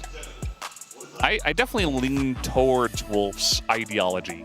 But I actually have more issue with the toilet issue when it's right at the start of the game. Okay? That's what bothers me, because if it's right at the start of the game, like, you should have known in the break or before the game. If you're 24 minutes in the game, you know, sometimes maybe stuff happens. Stuff happens, right? Maybe you have something you ate last night, or you have a stomach bug, or you just drank too much water. The whole team? Like all four of them? No, because what I think happened is one player called for it, and the others were like, well, we'll just all go, right? It happens, right? Sometimes these things do. Obviously, ideally, it wouldn't happen, but things happen, you know. It's better than the player being stuck in an uncomfortable position. I'm more accommodating, especially in longer games. This hasn't been that long. It's only been 24 minutes. Yeah, if it were 44 minutes, I'd say okay. But I do think, you know, circumstances happen if you've been in the game for a while. I do think that when it's like we've just, like the game hasn't even started, and it's like, you know, yes, there are exceptional circumstances, but when we had like so many games where the game hasn't even started, and it's like we just had a break, you know? Yeah, I think also when one player does it and it's allowed, other players are like, oh, I can do that as well. And it does feel like we've become a little bit more lenient with the toilet issues over the years. I remember the first one. That was like a huge deal, and like QV's running across the stadium, and it was like 40 minutes into the game. It was a very slow meta, and something like that hadn't really happened before, not to that extent. It was a close game as well, so it was like very tense, but he was like, sorry guys, I have to go, you know. But nowadays it's like, oh, you know, I'm feeling a little bit uncomfortable 20 minutes in. Let's get the whole team down there. And yes, I know that is one person that kind of snowballed, but I think that's the thing, is that like obviously obviously pausing the game and taking the momentum out of it isn't ideal, but I wouldn't want a player to feel like, you know, they're stuck on the stage in a really uncomfortable position. So, you know, we kind of have to take the unfortunate pause with the fact that, you know, it means that the players get out of that uncomfortable situation. Those two were in an 8-year relationship and a 6-year relationship rooting for GENG. So for the first 2 years of their relationship, who knows who they were fans of, but it wasn't GENG. Wow, interesting. But after that, you know, sticking with GENG for 6 years. And 6 years ago was 2020, and that was a very interesting year for GENG because that was the year of Domlin Gaming at the time, winning Worlds in 2020. Yeah. GENG were still a strong team, but, you know, it's not like they joined on the GENG bandwagon when there were some big moments, but certainly they were a top contender.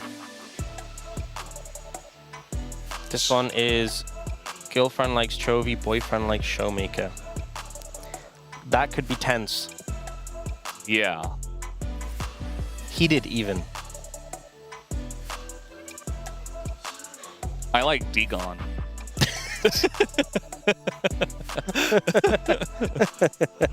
He's my favorite AD carry. Yeah. This is a Chovy fan. As you can tell, not by the Chovies, but by the cat drawing there in the middle. That's what gave it away. Yeah. I mean, he used to have like the snaggle tooth, but he since then got braces and looks great nowadays.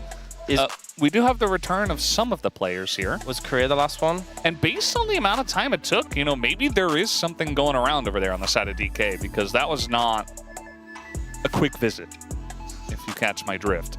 As Lucid was the one who did start it all off. Oh, he's got the smile. And he'll be the last one back. Okay. We should be good to go. Well, maybe Genji you know what? needs to use this, you know? Imagine if we unpause, Genji instantly pause. That'd be a power move, honestly. I'd respect it.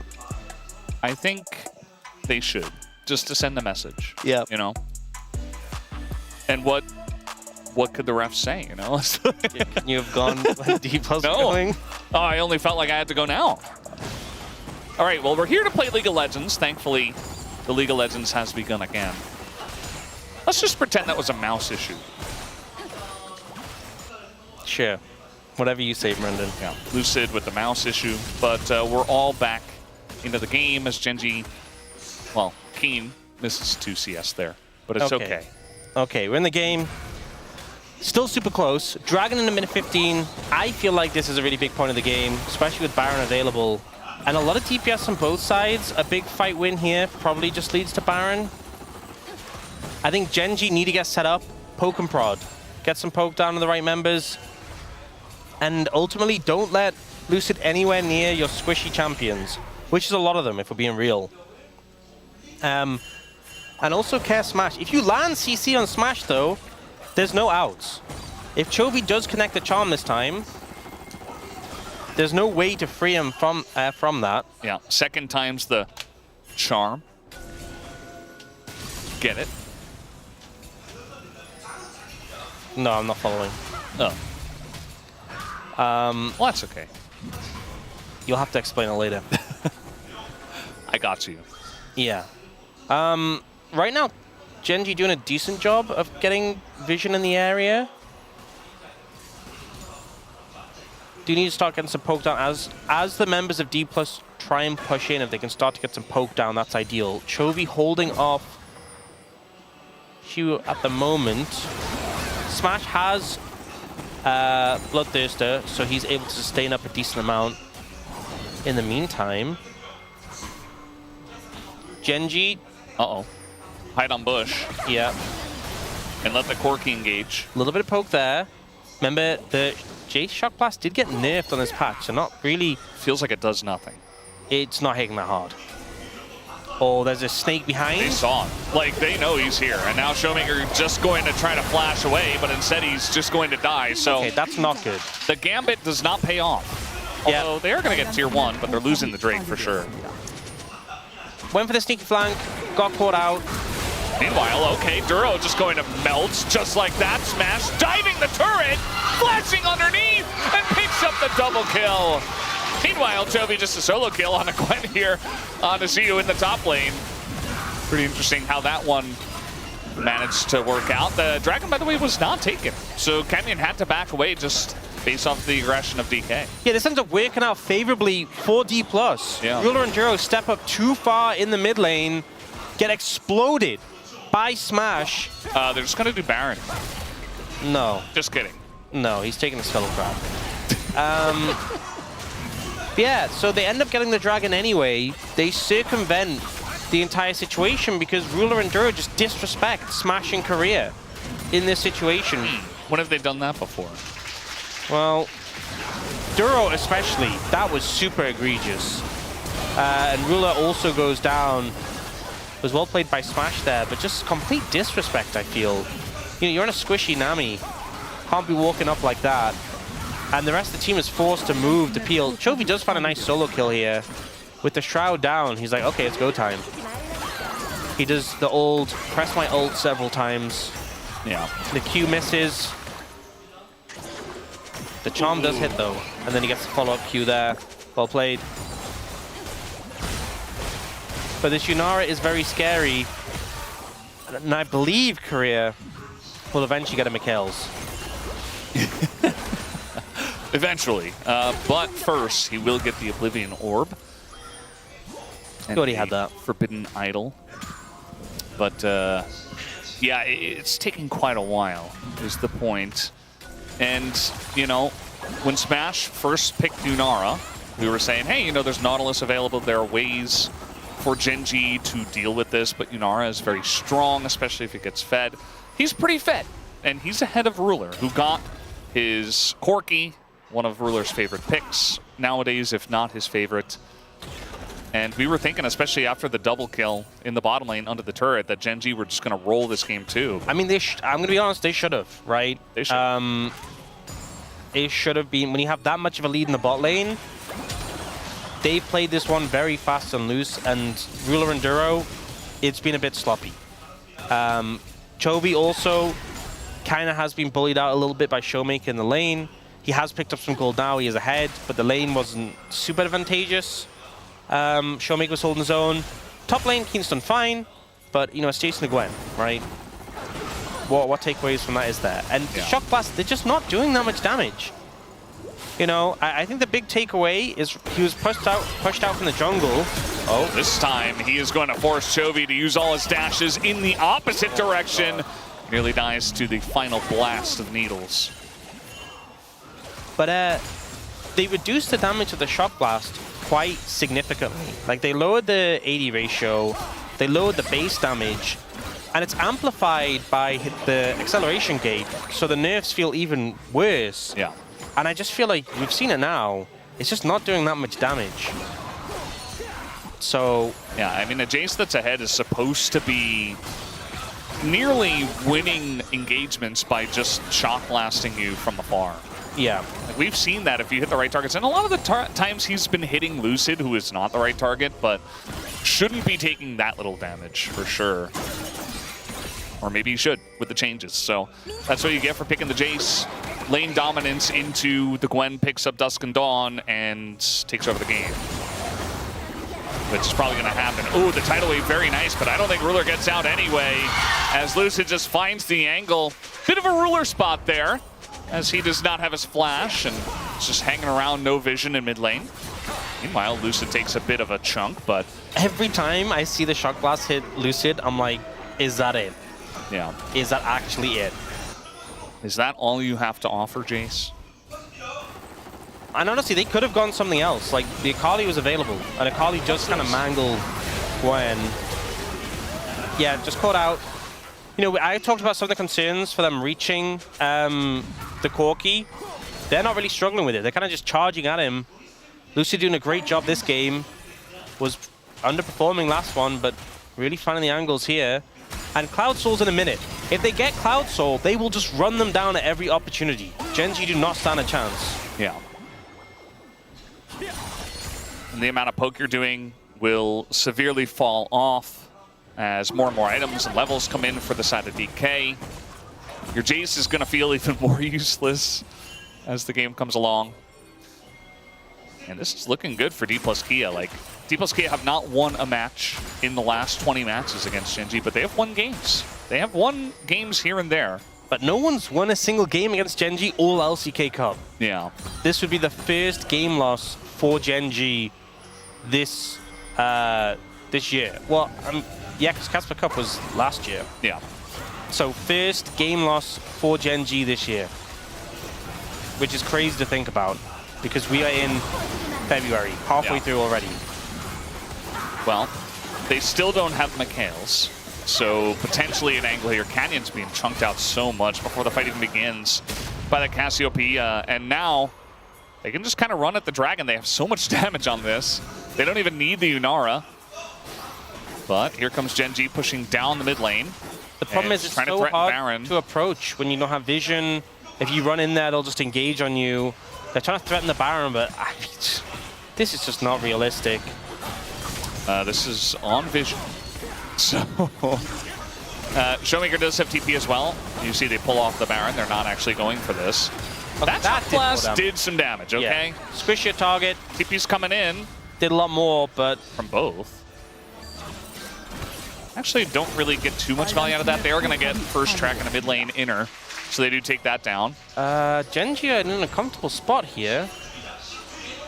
Well, they want to go in on a Shu and try to burst him down before the fight even begins. He's in the mist and he is immune, but not for long, as eventually he will be taken down. Even the Wild Growth gets used here, as he was 100% dead, Wild Growth or not. Can they do Baron, though, is the question. They've been a lot of tools there already. Duro and Canyon's ults down. This is still risky. My eyes are on Chovy.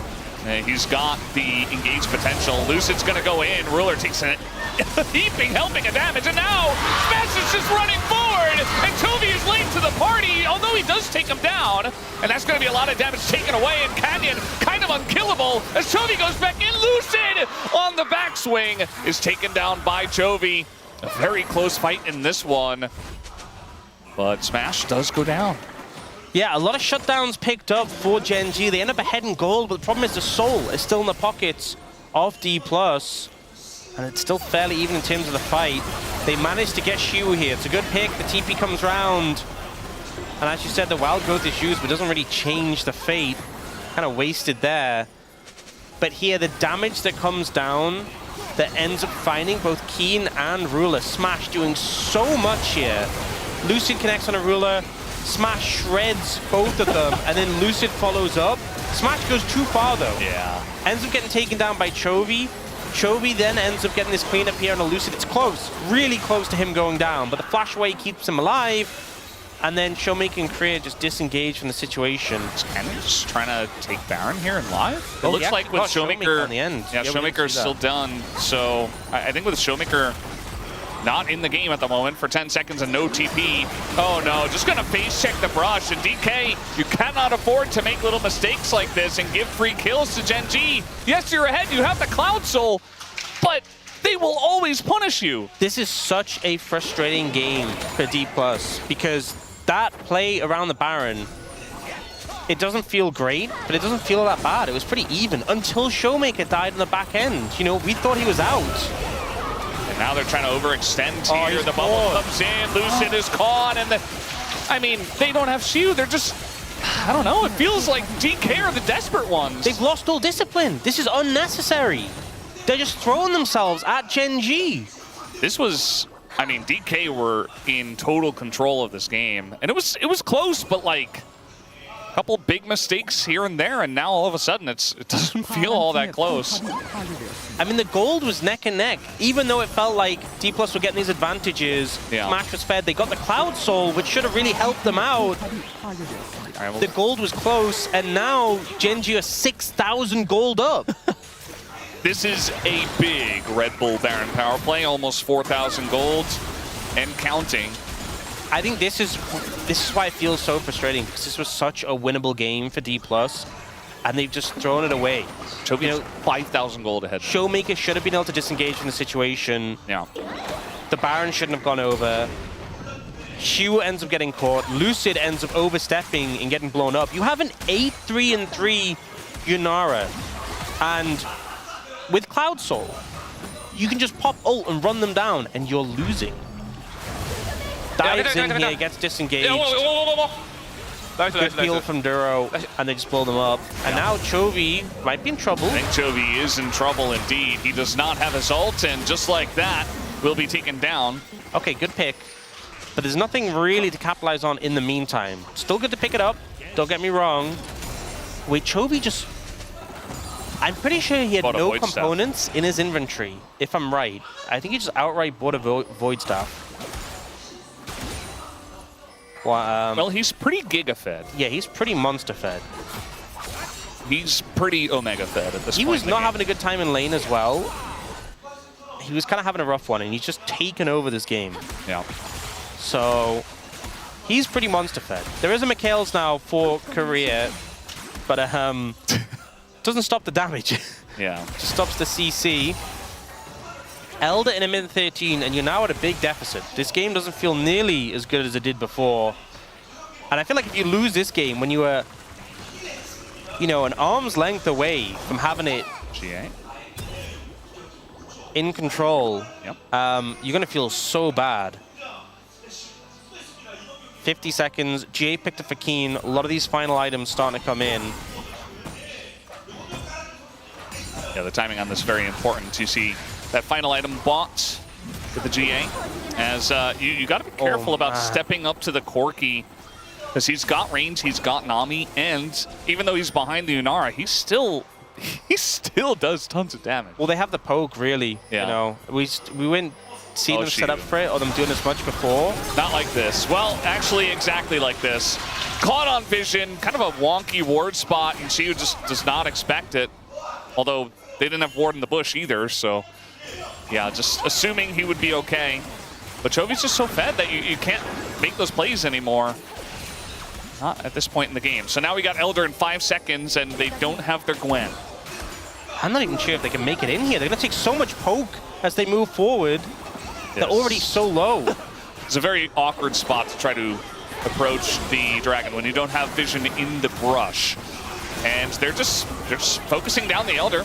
It's getting quite low. The engage does come in from Canyon. It's going to force them back. But Lucid can get access to this pin. It's just going to be a flip, and he gets it to Lucid! Lucid with the big pickup as he's going to go down, but now Showmaker and Smash trying to move forward with that Elder buff. Not quite able to get on in there just yet, but they do take out Keen. And they say, okay, we got the Elder, that's good enough. Chovy once more, though. He's going to flash on in, takes out Lucid, forces a flash himself. And now Smash goes in and just goes to his GA. Does get the kill on a ruler, so that could be pretty big. And we do have the res coming in. Chovy tries to take him out, and he does! And that is gigantic from Chovy, but still, Showmaker alive, Canyon trying to survive, so the game doesn't end, but he will go down. And DK will look to push mid. That's enough. They have a Gwen. They can end the game. The hero play from Smash and Lucid. They get the Elder low enough. They get the smite. They bring the game back. And the game is over. It's just over from here. 17 seconds on the chase. There's no chance. It's low health bars, but it does not matter. And Shiu gets back into the fight at the very end with this TP. He will be the one that kills the Nexus. Down it goes. D plus Kia makes us have a series. Oh man, a tense one. It felt like it was slipping away from D+, but a clutch play in the end. The focus on the Elder, you can see in the coach booth. Yeah, Lucid, he knows. That smite came in clutch. That was a difficult one to finish out, but it came down to the smite on the Elder, and I think Genji letting it get low enough that they could just rush in and finish it out. Yep. Smash with the 40k damage there. And look at that gold graph. That was absolute chaos. They handed Genji their first game loss of the year. And we've seen so many situations like this. Genji have had massive undefeated streaks in the LCK. And sometimes it happens, right? They start to fall behind and they claw it back and it feels like they're inevitable. But D+ say no. We're at least getting one game tonight. Well, they got a big one. A very close one it ended up being. As a bit of a roller coaster there in the last 5 or so minutes with the Baron fights and the Elder, obviously. So now we got 1-1. DK is actually in the series, and we'll take a break.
빠졌다. 야나 가볼게 코르켜. 야야야 빨리 봐 진짜 빨리 봐. 양쪽 빠지고. 야 가자 가야 돼.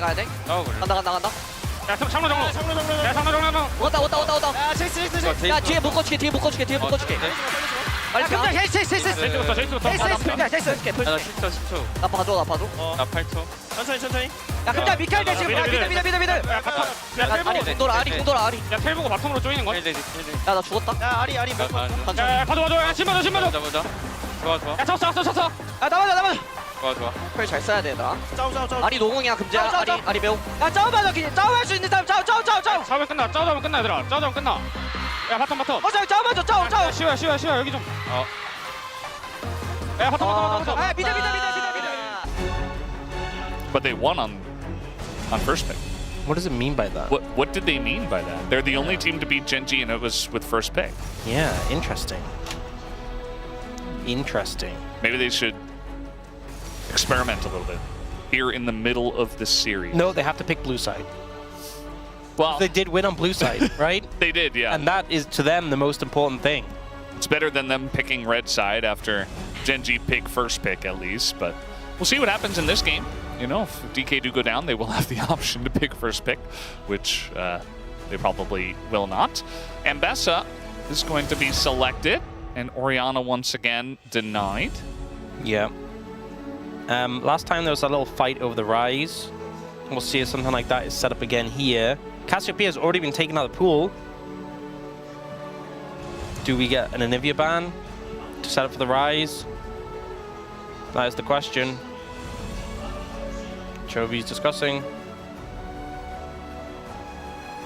Yeah, could also, you know, maybe give them the Rise, but Yeah. I feel like in Game 3 that's a bit risky, so they ban away Anivia. I think if we do get the Rise ban here, to me, Pantheon is a high prio pick that's still available. That often gets banned early rotation and hasn't had a look in yet. So maybe that's like something you want to prio early.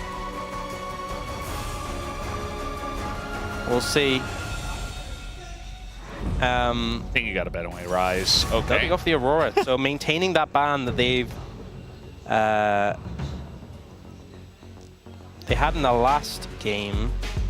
It's obviously something that can be flexed and Keen will play. So I assume it's just going to be Rise first pick here. Yeah. Especially for this team, I mean, Chovy's fantastic at it, but also Keen can play it. You know, he's not going to, but that it just adds little bonus points. And now really the question is, what is Showmaker going to play into it, as Ash and Mundo are coming out here? Probably going to see Seraphine eventually. Yeah, we did see that sort of Ash, Mundo, Seraphine composition. Like you have this front line that you just buff up, you have the slows, you kind of just death ball and move forward. Honestly, pretty difficult for the Rise to cut through that. And I know Rise obviously likes to AoE when people are clumped together, but the Mundo just charging at you is a bit problematic. Yeah. The Pantheon will come out, and Pantheon Rise is pretty fearsome. I'm not sure what you're going to necessarily be able to play into that mid, just with the fact that you have point-and-click CC from both parties to set it up. But my concern, for D+, is what are you going to play mid? For GENG, it's what are you going to play bot? Because you know you're probably going to play into Ashe Seraphine. And bot lane pool's already been thinned a good amount. Looking at Keen, thinking about Zahin. Yeah, and it is going to be uncontested. You're going to be able to ban away things you don't want to deal with potentially, because you assume Seraphine's coming out here if you're picking this Ashe in this situation. Yeah. If you don't pick Seraphine here, it's going to get banned. So assuming this is what you want, it's kind of like now or never. But they actually go in a different direction. They're looking at the Renata. No. Yeah, I don't really see why you would do that. Yeah. Okay. Unless you specifically wanted to take Renata Glask away from a Kalista Renata, but you could also just ban it away. Playing Kalista Renata into Ashe Seraphine There's just really no angle. I'm kind of grasping. But this means you haven't secured your mid, you haven't secured your top, and I'm a little bit concerned about what you're going to play in the mid lane that's going to be able to survive against this, and not just get bullied out. I guess maybe... I mean, it's not something that Showmaker's played so far, but maybe like a Galio has a lot of wave play, a lot of safety. LeBlanc has a lot of safety, but not as much wave clear. They're going to ban away the Gnar, though. They're kind of given a good matchup for Keen. The Zahen doesn't really like to play into range tops. Still a lot of those open and available, though. And for D+, they're just banning anything that can kind of hook these bot lane champions. With the Blitzcrank and the Nautilus being taken away. Those are really the problematic ones. Like, you know, there's obviously Thresh, but he's not as like direct grab and pull. You kind of have to hook and then go in a bit more, and I think you still get shredded. The Victor comes through.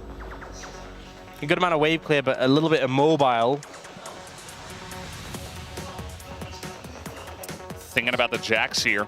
I think Jax fits generally with the composition and is obviously Counter-Strike decent value into Zahen. Yeah, gonna make it annoying for pretty much whatever AD carry Ruler wants to play that's left over. If this Jax does get fed. I'm just not sure what Showmaker is going to be able to play, but they're leaving it till last anyway. And now for the bot lane.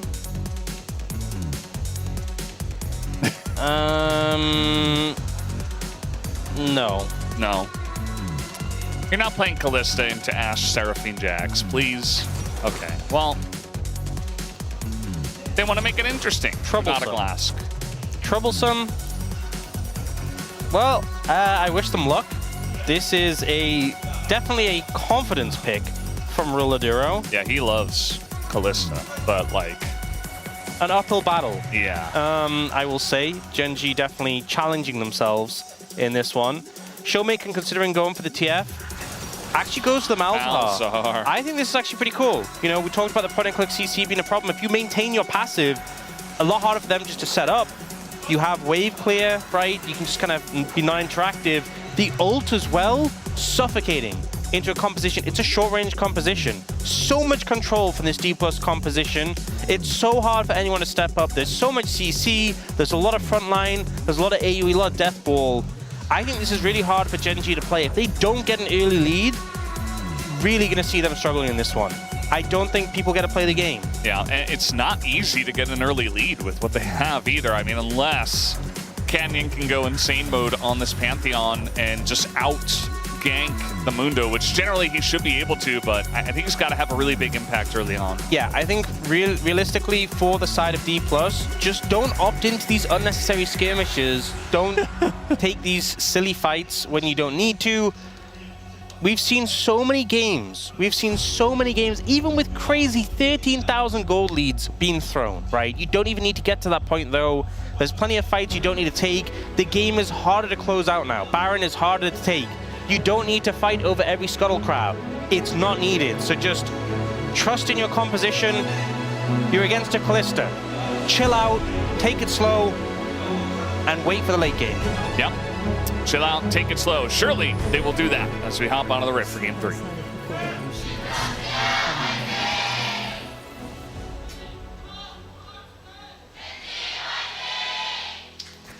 All right, here we go. Level 1 shenanigans. I think the main thing is tracking Pantheon because, you know, you should have prio on bot lane. As long as you just know where the Pantheon is, you should be able to have a good time in the bot lane 2v2, and as long as you're not getting ganked, you're fine. Level 6 gets a little scary because the Pantheon gets access to the ult and can start to be a threat. But yeah, just don't fall apart early. And I think D+ are in a great spot. Yeah, I think it's funny, we've said that so many times, and teams have opted into not doing that, playing very aggro. So I'm hoping that doesn't happen here for D plus Kia, because it would be very interesting, actually, for us if GENG actually fell to D+, or at least if the series got close. We expected this, the majority of us, to go 3-0, and the 3 of us that did not vote for that voted for 3-1. So. I also think it's cool that like Showmaker brought out this Malzahar pick. I was thinking, like, what can he play that's going to be able to function? You know, you're into Pantheon Rise, a lot of the safer mid picks have been taken away. How are you going to be able to deal with this potential threat in the mid lane where they have easy gank setup on a lot of the mobile picks, and you also want to have wave clear, which a lot of, you know, like LeBlanc doesn't really have wave clear and also doesn't fit the comp. But this works well, you know. offers a lot in team fights too. A lot of control. Yep. Bit of trade of sums. Oh no, as Canyon is coming down. No, the level 3 gank. Yeah, they just burned cleanse. This is becoming more and more popular, this level 3 gank, and here comes Duro. Engage Renata alongside of Engage Pantheon. Smash in a lot of trouble. There's the handshake, and Smash is done. First blood given over to Canyon. Even a little bit of extracurricular activity there at the end. But still, that's like one of the ways that this lane can go poorly, as they have no flash, no sums. Yep. And you know what? It really comes back to the tempo cleanse from Smash, because that cleanse he used was unnecessary. He wasn't going to die. He just kind of cleansed because he was like, you know, if I don't cleanse here, I might take a bit more damage. Yeah. The handshake was like max range. He was actually honestly fine. But as soon as that cleanse went, it's like a signal to Canyon, hey, come bot. It's guaranteed 100% kill if we go on Smash. And you know what happened. Yeah, it was. And now with sums down, this is where there's a lot more vulnerability for Smash in Korea. So this is going to be a Smite fight. They both have Smite here, as it was a bit early, but still. Up a level here is Lucid, has red buff that was stolen, and now Canyon just being run down here. Might be forced to flash. There it is. Gets bonked on the head by that big Summoner's Cup. And the thing is, if Canyon had been flash bot, that would have been a kill. So a little bit unfortunate there as well. He didn't even have to invest flash in the bot lane to make that gank work.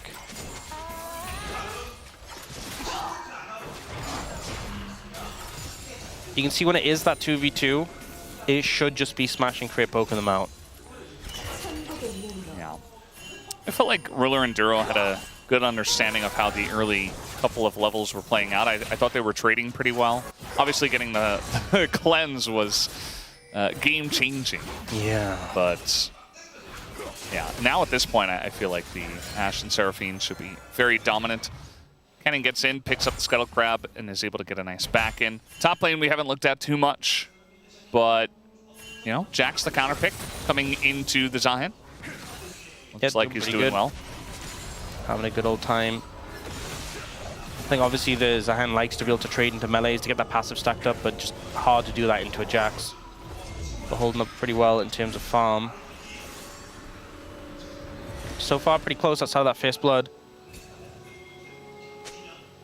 Which, if the game is slow, D+ are fine with that. And they just need to buy time until those summoners are back up for the bot lane. That is the main thing. Canyon invading here, a little risky into the Mundo. The Rise is trying to back him up. Yeah, Lucid just ignoring the... Oh, they're trying to go for a Realm War play on Lucid here, who just says, I will flash this, just to get away. And you have to be so careful when you're that low in HP because of the Pantheon execute damage. Yeah, should we hit 6? And he was aggressively trading, and Lucid was right there. Like, if he just presses R on him, takes a cleaver, I think Chovy could just die. So it's just one of those moments where Chovy, like, he just hit 6 and used Realm Warp, and then he's like aggressively trading, and then Showmaker also hit 6. It's like, oh yeah, he gets an ult too. Yeah. Did flash immediately. Immediately recognized the threat he was under. Speaking of level 6, Xiu, aggressive trade's gonna force the flash out of Keen, who does not have his Grim Deliverance either. Yeah, I assume he ulted in and then regretted it. A lot of power afforded to the Jax when he gets that ultimate. So far, I think, you know, even though we haven't seen capitalization on the lack of summoners that the D+ bot lane had, you know, obviously the first gang cannot having a cleanse, but all the summoners being down, I think not able to really push the advantage in the 2v2 that they should have for the matchup alone. Mundo goes where he pleases, and he is very much wanting to go in and check the Raptors right in front of Chovy, soak some XP. Didn't need to do that, but wanted to check. Canyon is here on Vision, so Xiu just able to hop away. Still has his flash. But Canyon has been showing up to the top lanes at pretty nice timings to try to either get kills or to help out his laner. Yeah, and Showmaker's going to hit that point on Malzahar where you can just blitz to the wave and just not interact with your opponent. which is also really nice to have into a Rise because it limits his ability to move if you're just melting the wave. Yeah. The main issue that Malzahar has is, of course, if all the little void monsters come out, he can just kind of clean them up with one rotation. Yeah. So it makes it a little bit annoying, but Malzahar's still pretty good at pushing that lane. Lucid doing a lot of counter jungling, as here we go. There's the Pantheon level 6, and it looks like Career might just die. He's gonna flash over the wall, and the Ren comes out and they say, you know, we've learned. And here comes Lucid though. Gonna slow down Canyon, who does not have his flashback just yet. Lucid lands another one and keeps them around. Showmaker wants to press his R button, or so I thought, but he couldn't press it onto the Renata glass because of the Fate's Call. Yeah. And so sticking around, there's the flash R, and that is the lack of counterplay that they do have. But Ruler is able to flash away, but now the dive looking to come on in, and the cleaver kill just bonks him on the head. Nicely played there. I think so patient with the abilities. Showmaker not falling for the Callista trap. I've seen so many players do it before, where you just kind of forget the Callista's in the game, and they just, you know, burn cooldowns. Oh, Keen, no flash. He's in a bit of trouble. Although He's been having a rough time today into Shiwu. Forced away there.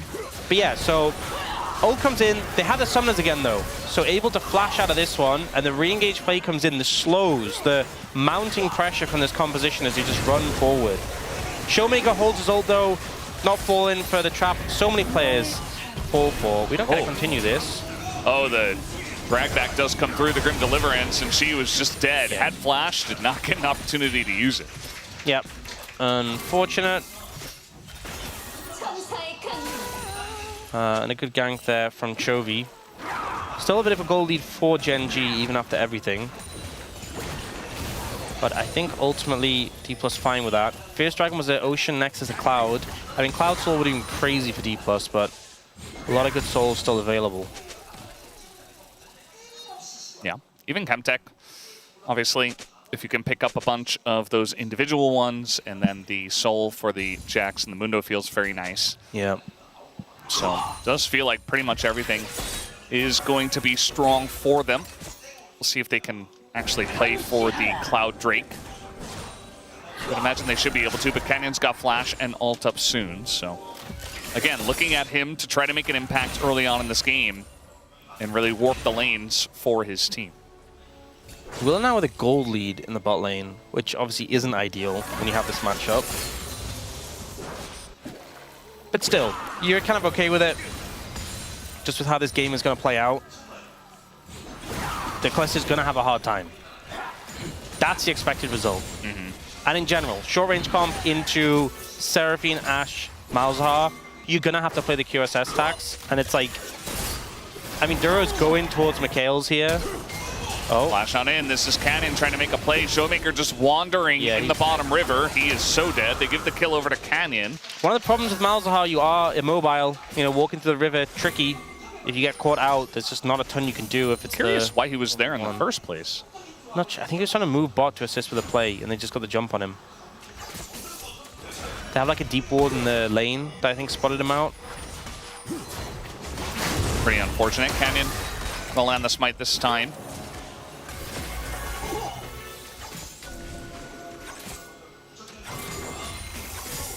They do have this Drake up and available now. Here come the slows and the arrow. Trade of ultimates.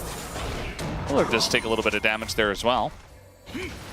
Meanwhile, in mid lane, here is Canyon once again. No flash though, but he is very fast. As the ult comes in, catches him under the turret, and it might just get him. Yes, it will. That ult timing was so good. He interrupted the stun. He actually had started the dash, and he caught him on it.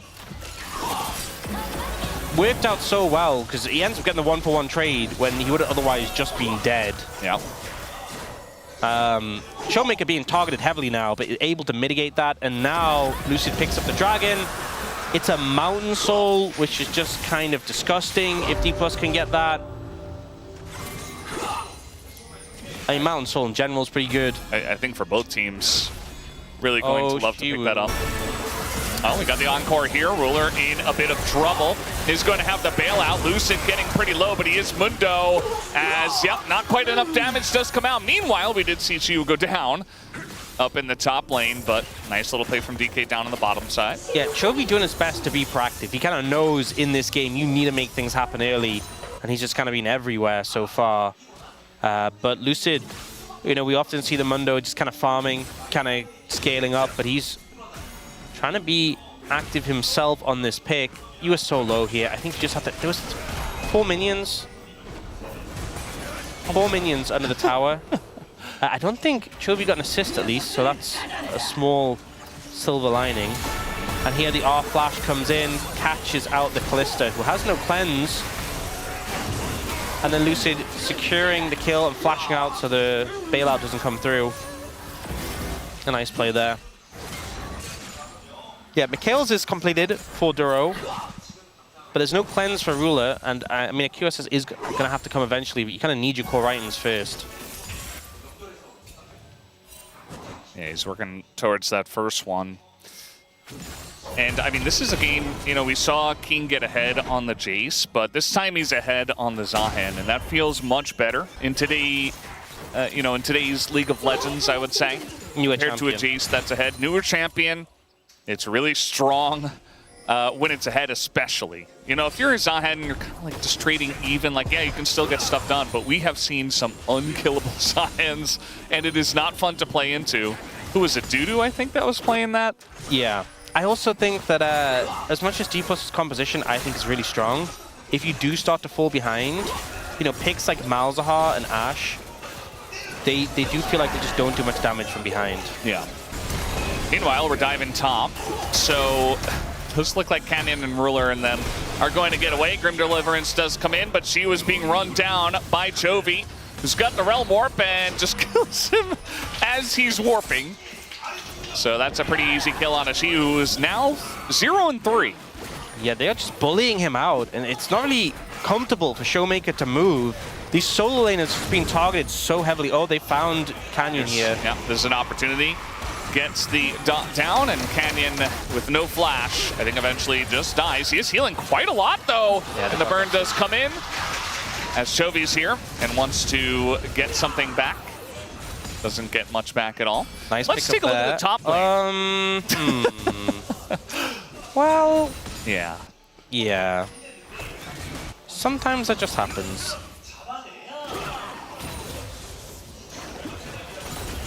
And the thing is, she was doing pretty good in the 1v1 initially, but yeah, Gangster, I think. And it just feels like Chovy just walks up top again and again and again. And there's just not much you can do in this situation. You know, he dodges away from the Grim Deliverance, and then Chovy is grimly delivered to him. That's cool. I don't know if we've ever seen a kill mid-warp. Yeah. And here, really not fun playing the Pantheon. You have the dot on you, the Blackfire Torch as well. Yeah. You're just not going to get away there. It's a big lead for GENG so far. A lot of it on Keen, though. So he has a lot of responsibility in this game. And Showmaker does have a I'm not going to let you play the game button, but I feel like if they ult him, he's just going to kind of live through it. Like, they have to kill him as well.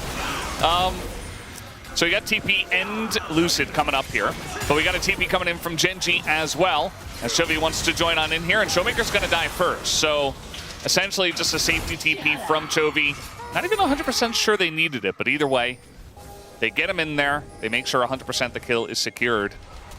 Once again, it's really just all been about Chovy and Canyon all over the map, trying to make plays, looking for dives, getting kills. Yeah, that proactivity. And Shu just struggling right now, suffering. They should be able to set up this Herald. Showmaker has TP though, so maybe a contest could come through. And he's got lockdown as well. He's got that ult available. Duro just trying to frontline here. He gets stunned up, but now Keen and Canyon leading the charge, and in the choke is the hostile takeover, just zones them away. Here's Showmaker. Doesn't want to use it onto Duro again.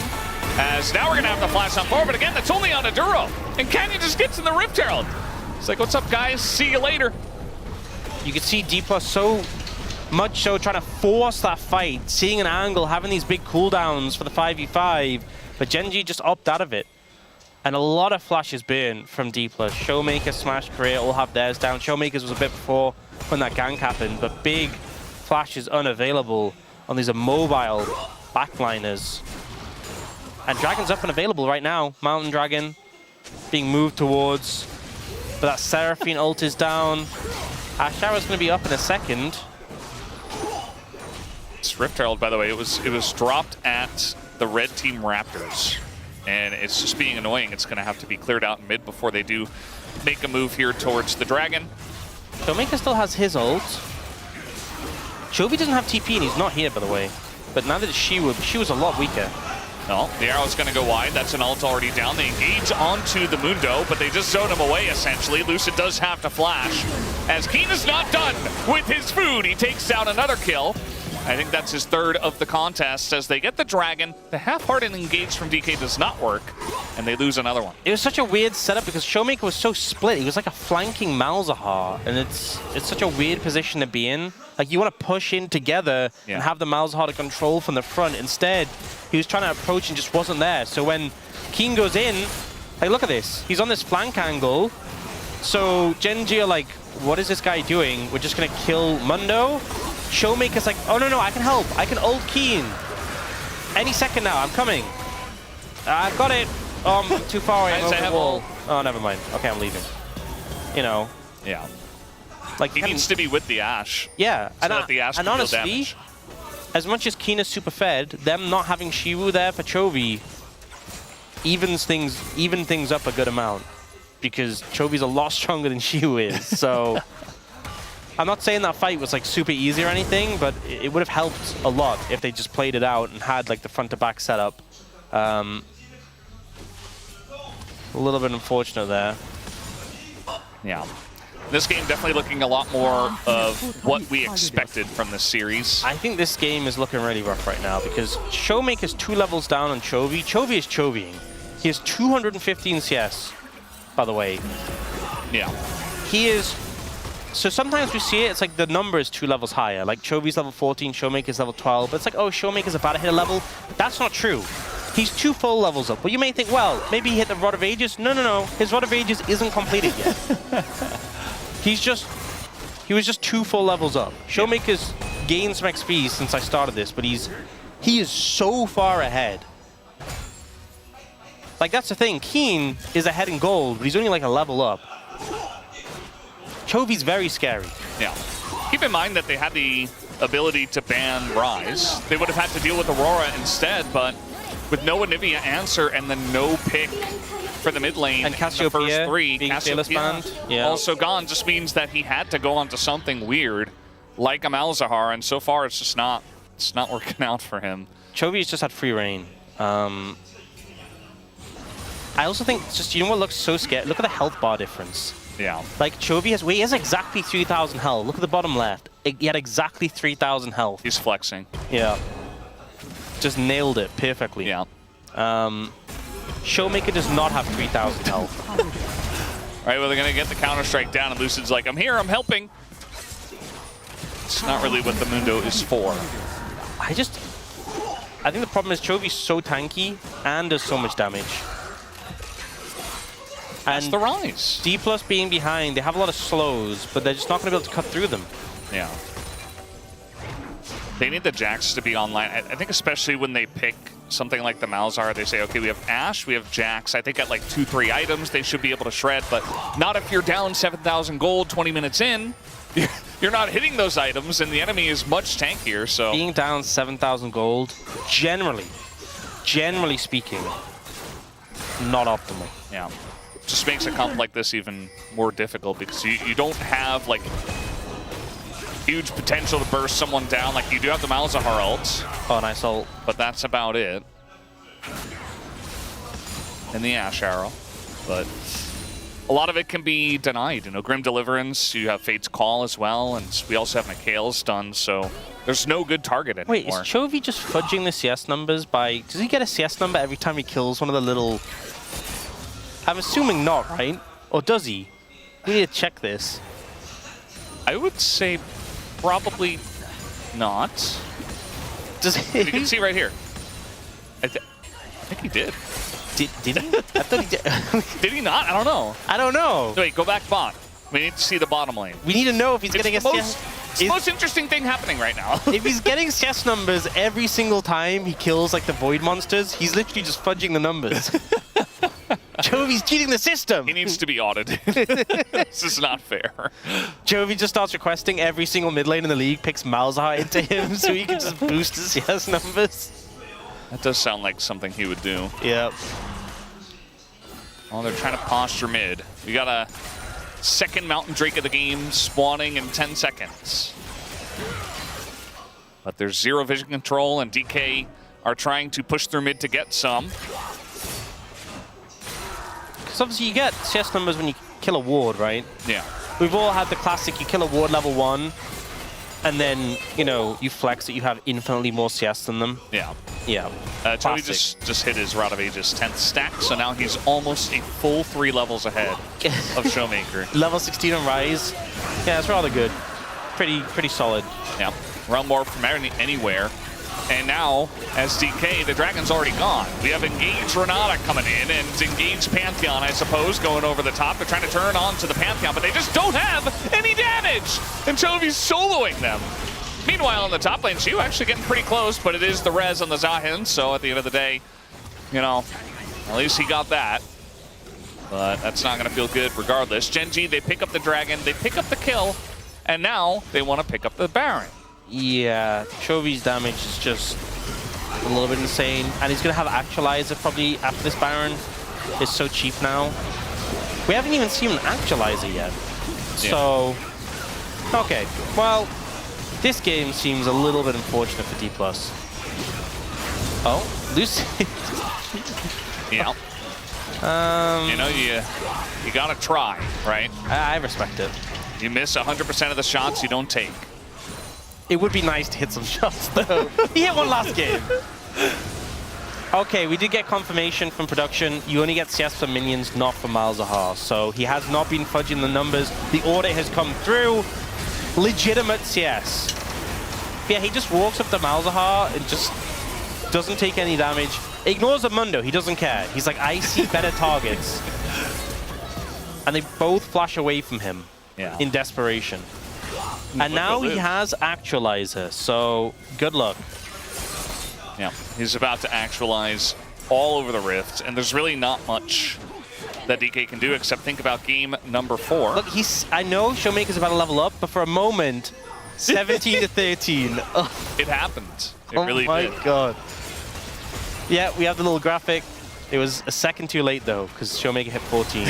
Well... He's still more than 3 levels behind.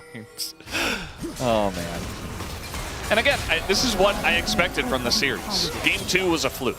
Like, GENG made egregious mistakes. You say that, but I feel like Chovi's not been playing bad. I think we just have a really high standard for him. Yeah. But Chovy, this is peak Chovy right now. Like, Chovy has not been peak Chovy in all through the LCK Cup. Right now, he is peak Chovy. So you think he should get POM? At this rate, yes. His RE game was really impressive. This game has been really impressive. I forgot I had Mediox here on the space or on the, no, I mean, on the desk. Based on this, he absolutely has earned it so far. If they win the series, you know. It feels bad, you know, when you vote for Chovy when he deserves it because he gets so many votes. Well. He gets so many votes when he doesn't deserve it 100%. I mean, but yeah, his LCK Cup performance has been very good, but like again, I think we just have him to such a high standard. But his standard so far in the series has been insane. And the thing is, Showmaker's been the best performer on D+, so I thought there'd be more of a fight. But Chovy's just been, quite frankly, gapping. Yeah. He does not have Realm Warp, and he does not care. Yeah. This is Keen making his way in with a newly crafted Death Stance. Yeah, you're not killing him. Oh, they got through his shields. Okay, and the Encore comes in, and they're still not killing him. It was close. The bailout does come through. Chovy just trying to stand and deliver. Not quite going to work, though, as the stun hits too. Ruler goes down. Chovy hits the ground. And all of a sudden, DK find 3. We do have the ult away here from Canyon. And a nice little showing from DK. Guys, it just feels like game one all over again. It's like you get 10,000 gold down, and D Plus are like, wait, our comp could do something. Yeah, I mean, this is what the comp wanted to do, right? You have so much power, the big Seraphine ult, you fire up all these slows, right? You have the AoE healing shield. Look at all this healing that comes through from the Seraphine. Yeah. Keeping everyone healthy. The Mundo and the Jax moving forward. The CC from the Ash Arrow. Smash got 1,100 gold from Chovy. And this team, if they could just teleport at this point of the game, you know. Start down 10,000 gold. No, from there. no. If you could just start 30 minutes in the game, even gold. Oh, I think D Plus could. Honestly, they'd be in a pretty good spot. You know what else they could do is play the early games better. That's also an option. Okay, but we're being realistic now, Brendan. Maybe something to work on for the future. Yeah, well, it's Mountain Soul in 5 seconds. The sad thing about that last passage of play was that no one on GENG actually flashed. So they actually have all sums. The good thing is that there's a lot of sums on D Plus as well. So everything's on the table. Let's see how it goes. Well, that was a very long handshake. The arrow is going to sail wide, but a lot of damage already done to Chovy here. Chovy's level 18, so at least he can't get higher level. Yeah. Sustain healing will go through to the side of DK. Keen can't really enter. He's being zoned away by the team, but this Dragon already has a lot of sticks in it from the Callista, and the 1v1 is going on, but they're looking for that Mountain Soul. But Lucid in the pit was already able to steal one. Instead, this time he's just gonna have to flash away, and now Chovy just flashes on in, doesn't do a whole lot, but tanks quite a bit. Should be going down though, as Duro as well, just thrown on in. And Shiu trying to attack that front line, but he is going to be taken down. They do get the Renata Glass, but Ruler is untouched, and Keen is untouched. Down will go Showmaker. And Keen a little bit low, but with the Callista on the chase, it looks like they can't do much. Trying a little bit to go too far. And, you know, props to them against Mountain Soul, and down 10,000 damage was a decent fight, but yeah, still not winning. You're starting to see some of the merits of the D Plus composition. But part of the problems is they're 10,000 gold down. The enemy team just got the Mountain Soul. And also, there was this awkward situation where they're like, guys, we have to stop them stacking the Callista stacks in the Dragon. And Lucid's like, I'll let them stack on me instead. That's also not good. Chovy's like, I'll flash in and bait the QSS. Well, he did that, and then died. It got a little messy here. A lot of CC being thrown down. Again, the value, the AoE healing, shielding. They are still 10,000 gold down. Did kind of run out of gas in the tank. Lucy didn't have his ult anymore. We've seen crazier things, but it doesn't feel super winnable still. Yeah. I think against Mountain Soul, where you've got QSS on Chovy with the upgraded Mercs, you've got Mercs for pretty much everybody. There's still no healing reduction on GENG though. Yeah. They do have 3 QSSs though. Yeah. They had to pay too much tax. They're like, no, we can't afford that. You have to keep track of who is QSS, right? You have to just like burn it on something else. Ash Arrow, someone, or whatever. That's the problem, is they're so wealthy, that 10,000 gold, they've just spent it on QSSs. And they're like, right, Malzahar isn't a champion anymore. Ruler's going to be really tanky. I mean, he's got Terminus, probably going to be going for the purple item. Jack Show. Jack Shows. Yeah. If Lucid gets level 16, that's a huge spike for the Mundo. So, hoping for that. He is almost level 15. There we go. One more level. Yeah. They are being threatened mid. She would just keeps 1v1ing Keen onto the side. It's been like a regular occurrence when everything else is going on. Yeah. The top lane is in their own world, kind of. It's for the best. We do have the engage here from everybody, it feels like. Chovy and Canyon get on in there. They get encored, they get charged, but they don't seem to care. They just don't want to be kited out in this game, and they will not be in this one, as Shiu eventually is going to go down, and that will be the end of the game. Showmaker still alive, but still not even level 16. Malzahar not able to get as much value as he would have hoped. as GENG will take the series here 2-1. They have one more game to go until they can fully take it, as down will go the Nexus, and GENG a very comfortable game number 3 win. That is certainly one way to do it. Just brute force, smash down the door, and GENG peak Chovy coming out right now. It's been a hell of a series from him, and he is determined to maintain their win streak against D+. D+, I feel like, coming out with some interesting ideas in draft, trying to theory craft, how can we beat them? Can we do this? Can we do that? They have this angle, this approach. You just gotta be better in the early game, I think, is a massive factor here. Yeah, that gold graph. Wait, actually, if you look, see at about the 2-minute mark, I think it gets above the line briefly. Maybe. I'm looking real I'm not sure. It still looks... We'll have to assess it. Gold colors. Yeah, it does look gold. Perhaps not. Well, something to work on for the next game. They did at least get a game, so they know how to kill their Nexus. Yeah. They just need to do it 2 more times. From behind, not going to be easy for D+, but they had a start. We'll see if they can do it, or if GENG will just close out the series after the break.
붙어볼래?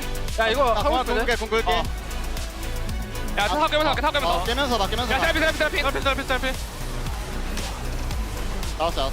애쉬 노플. 야 텍스 노플 말자 되긴 하는데. 빨리 가보자. 일단 끝내. 일단 타워부터 밀게. 안 되겠다. 애쉬 풀 있었네. 있을 거 같긴 했어요. 근데 상관없어. 얘 풀로 보던가. 저 풀이 없어요. 내가 있긴 한데 잘 가요. 딜이 안 된다. Based on the wacky nature of this setup, I would assume so as well. I'd assume because they've always picked blue side, or the other team, like the other team's taken first pick, they've taken blue side, or they've had choice and they've picked blue side. Crazy. Clearly they were preferring second pick and have now decided to prioritize it. 2 in a row. D+ need here, and we'll see what they can do. A lot of picks gone now with Fearless. A lot of power picks have slipped through and now been taken out of the equation. And the ban starting off, we're just seeing some of those remaining power picks be taken away with the Nico and the Varus. Orianna still on the cards. Ambessa has been banned throughout by GENG. Respect nod towards Shiru, but they're getting rid of the LeBlanc from Showmaker. Orianna is still open and available. And that will be banned by D+. They have not let him have it a single time. Chovy will not be allowed to play Orianna. So, you know, the Sinivia ban we've been seeing is going to fall away because Ryze is gone. Aurora was another one of the bans we saw in the last game. So Aurora and Bessa still being held up. Galio is still open and available, which is a pretty big one for Chovy. But hasn't been played by Showmaker. Yone as well is an option. Mm-hmm. So I wonder if that... So I think Aurora probably the ban here for D+. Is the one that makes the most sense based on what they've been banning so far. Go on the Gnar instead. So maybe leaning towards the Renekton. There is still the Kennen available, which you've also seen with the Renekton. Yeah, Aurora open, Galio open. Some of those picks are the higher prior mid laners that are left open still to this point. But it's just going to be that Aurora first pick. A flex for GENG, definitely something that Keen is confident on. Yeah. And now what do you pick in the top lane? Because even if you're playing a tank, Keen's just going to try to farm off of you, as he does. And he doesn't even necessarily have to play Aurora. Could definitely go mid, so focus on Ashiyu. Looks like he's just going to be playing Sion, as you do. And instantly locked in the 80 carry for Smash here with this Aphelios, so securing that one early on. I wonder if we get the answer from Ruler here. There's still a lot of picks that you could play into Aphelios comfortably. You know, Ziggs is there, Jinx is there.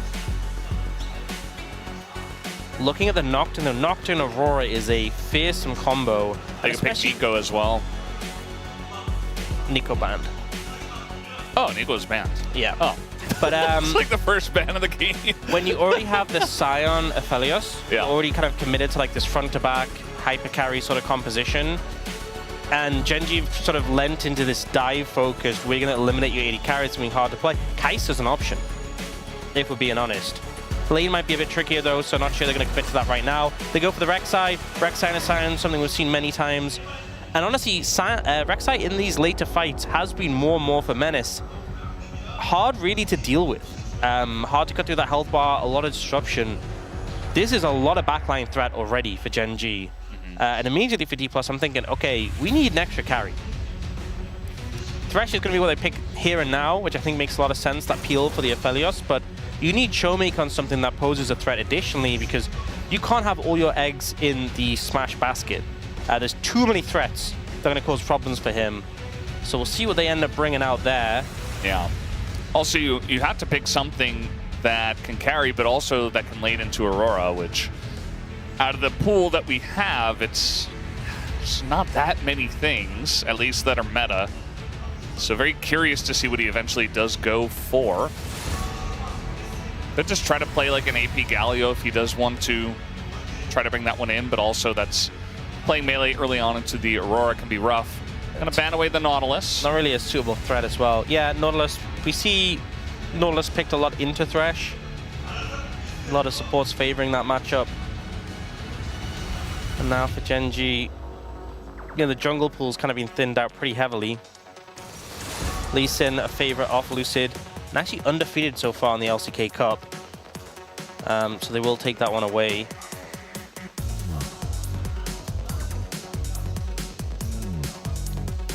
I mean, I feel like there's a lot of 80 carry potential options.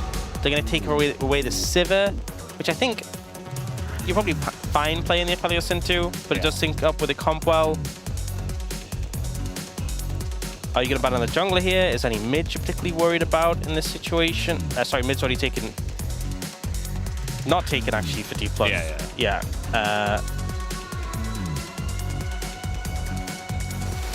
Zoe going to be taken away. I mean, Showmake is really good in it. I'm not sure how much it fits really with the comp. I think so. If you're out of position against Aurora Nocturne, you just die. So yeah, I don't think he was going to play Zoe. I think what Showmaker would play here. Syndra's an option, but it's a bit immobile. He looks pretty stumped as well. Yeah, maybe you pick jungle here and just leave it till you see everything. Yeah. They're going for a Trundle. Does have some decent dueling power. Aatrox. Honestly, if they're diving into the Aatrox, does pretty well, but not inspiring huge amounts of joy is D+. There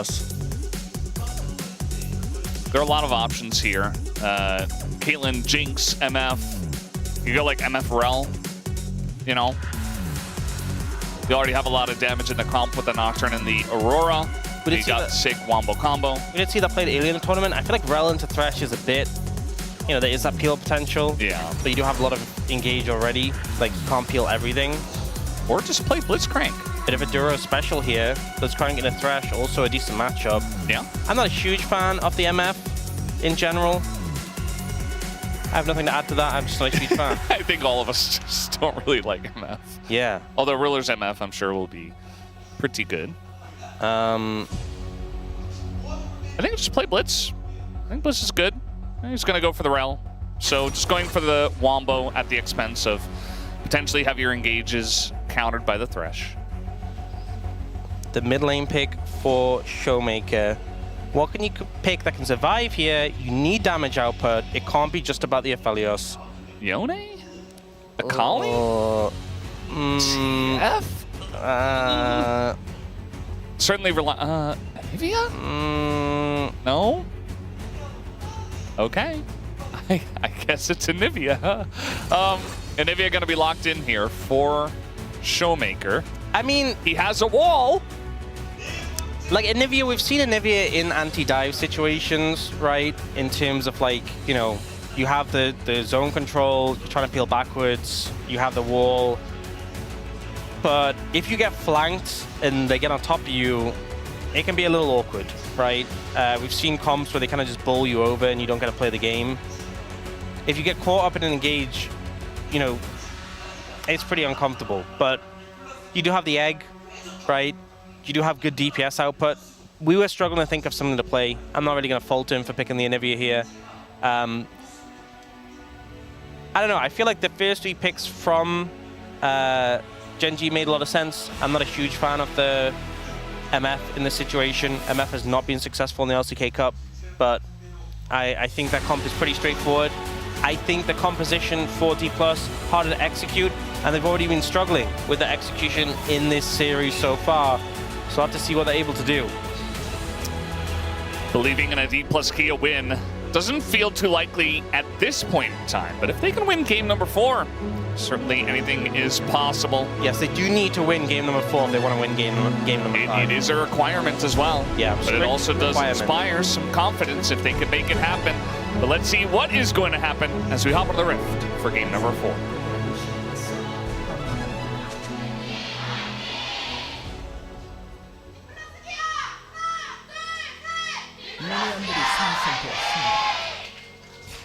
All right, here we go. Game 4.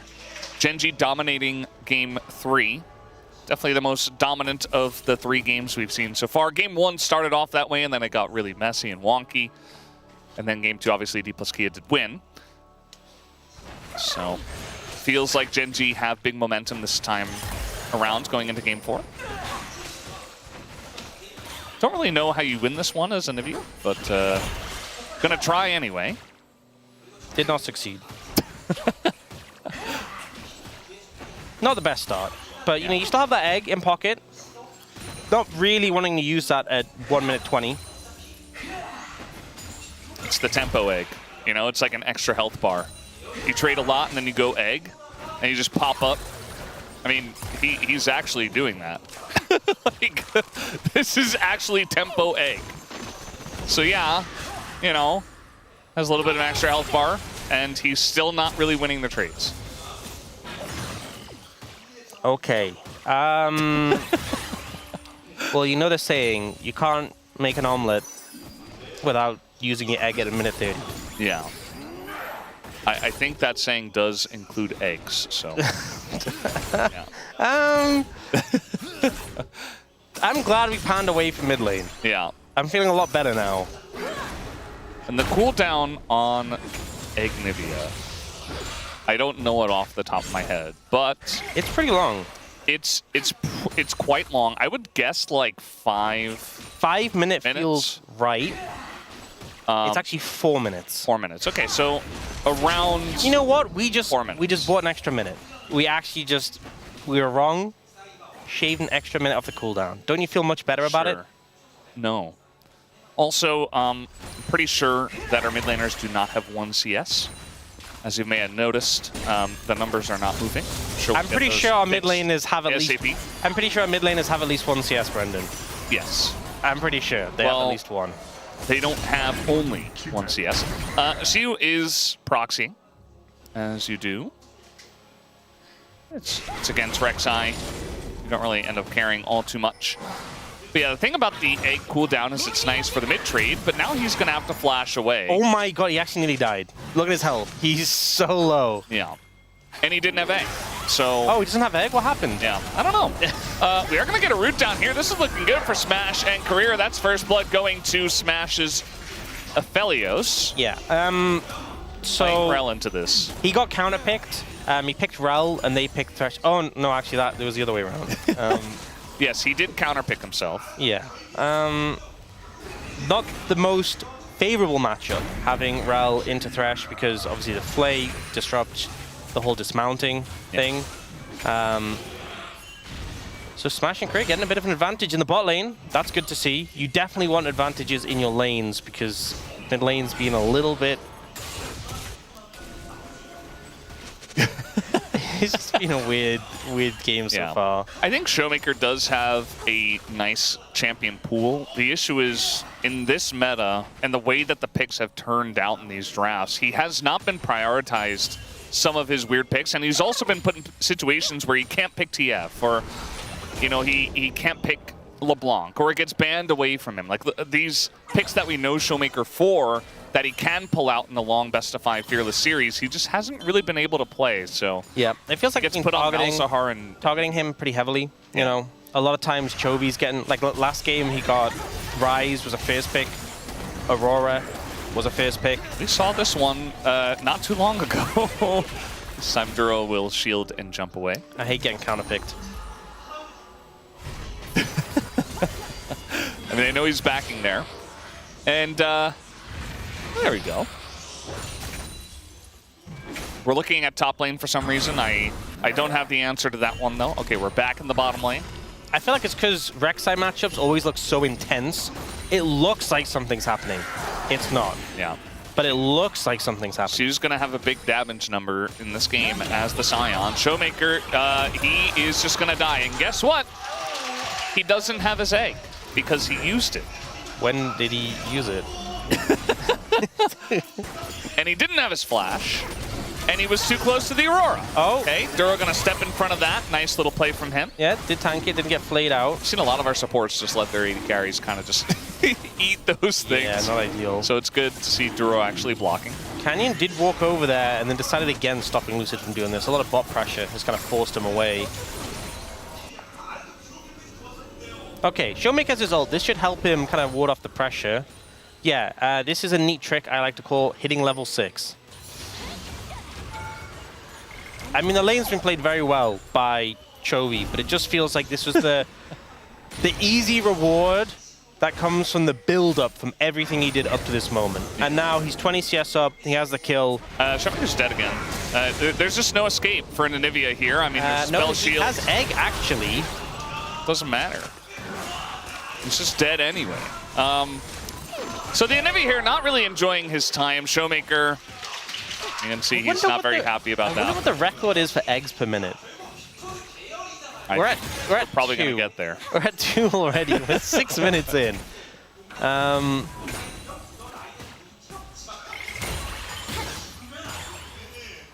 Yeah, not going well. Not going too well so far.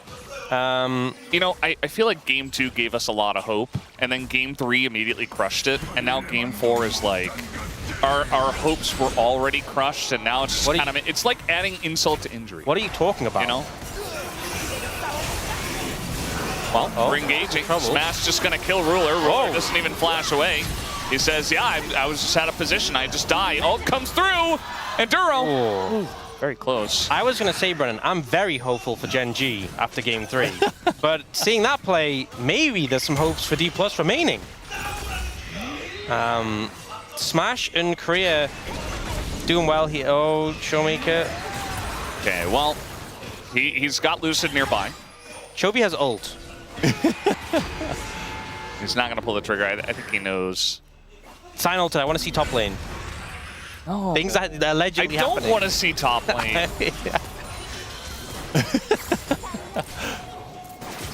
Let's see how this bottom lane play happens. 공 없어서 인지 안 해도 돼. 이거 보자 형. Yeah, he just used his 보자 Q. 보자. 야 잡았어. 야 둘 다 잡았어. And he just walked 야 at 둘 him. 다 잡았어 얘들아. Yeah. He's saying I got both of them. As we know, 잡았어. It was close. 이게 안 죽어? It was close. 영광 먹을 거. 잡은 He 건데. could. I think he maybe could have flashed to get an extra auto win towards the end, but 인생이 너무 would have been. 슬프네. I think it was the restrained thing not to. yeah. See, Ruler was not so happy about the situation. Yeah. I think it's rough when you're playing MF Rel into a Philios Thresh in general. Yeah. I think it's rough when you get counterpick. When you pick. When you just pick the wrong thing, that's got to feel bad. I think Showmaker knows how that feels this series. I mean, to be fair, I want to credit Korea and Smash for playing this really well, and now they're looking for a dive. Now you can see the block on the hook so that the bullet time completes and clears the wave. Now, Lucid's still here. It's a nice amount of damage already on the Ruler, but we got TP coming in, and Lucid just gets away with the Lantern. So even getting the TP out of Chovy. Meanwhile, Keen just hanging out. Flash on in. He's gonna ult. Oh my god! That's the end of that. Career is just dead as they stuck around for Chovy to kind of just kill him. Guys, did not see how fed Chovy is. They really should. They should have just left. Maybe they thought he left. He has rocket belt. Yes. He's getting in there. Chovy seems to very much enjoy this item that he did build on Ari as well. Yeah. So they got the TP. I thought that was good. You know, they disengaged. I was like, great. You actually pulled Chovy out of mid lane. Showmaker has some time to get a kill, to get some plates. Then they stuck around. So now he gets an extra kill. Not ideal. This play was very funny though. Showmaker comes in, gets a flash from Keen. And the hilarious thing is Keen's like, oh, I've got an ult to get away. And then Shiwu just walks him, so the ult brings him to Showmaker. Oh, it was so funny. I really want to know what actually... Yeah, they just expected him to leave. He's invisible. That means they can't see him. Yeah, very true. They couldn't possibly know that he was down there. Okay, yeah. Chovy has 4 Darksteel stacks. Kind of feels like it's building up to a Medjai's game. Yeah. This is kind of what Showmaker was doing against But hey, like DRX and stuff. Showmaker has a kill now. He did get that plate gold. Not quite as bad as it was. And Smash has his first item. Yeah, I mean, the gold is even. Smash and Career kind of smashing the bottom lane, doing very well They there. also have a dragon. Yeah. Second dragon here is going to be Mountain Drake, it looks like. And, you know, I think there is a world where DK are able to get that. I'm not so sure, though, because of the mid lane. Like, if they can deal with Chovy, if they can push him away, maybe. But while he's a big threat, it can be difficult, as both of our junglers will just babysit the bottom lane, as you do. And we're just ulting on in for damage. Maybe trying to spark the ability to do this dragon. Yeah, trying to get some good poke down. There is sustain on Ruler, though, with a Vamp Scepter. It's not a ton, but... Oh. All right. Guys, you're in a choke point. You're in a choke point. Be careful. Yeah, just going to go straight on top of Smash, who takes about a bajillion damage, doesn't have any of his sums, tried to cleanse, but instead just dies. Career able to get in onto the dragon, and still dies to the dragon with the help of Ruler. So, yeah. Got an ult down here on a Keen. Another turret shot, and down he goes. What is Keen? What did Keen mean by Hey, he got the crystalline overgrowth. What did he mean by this? Worth.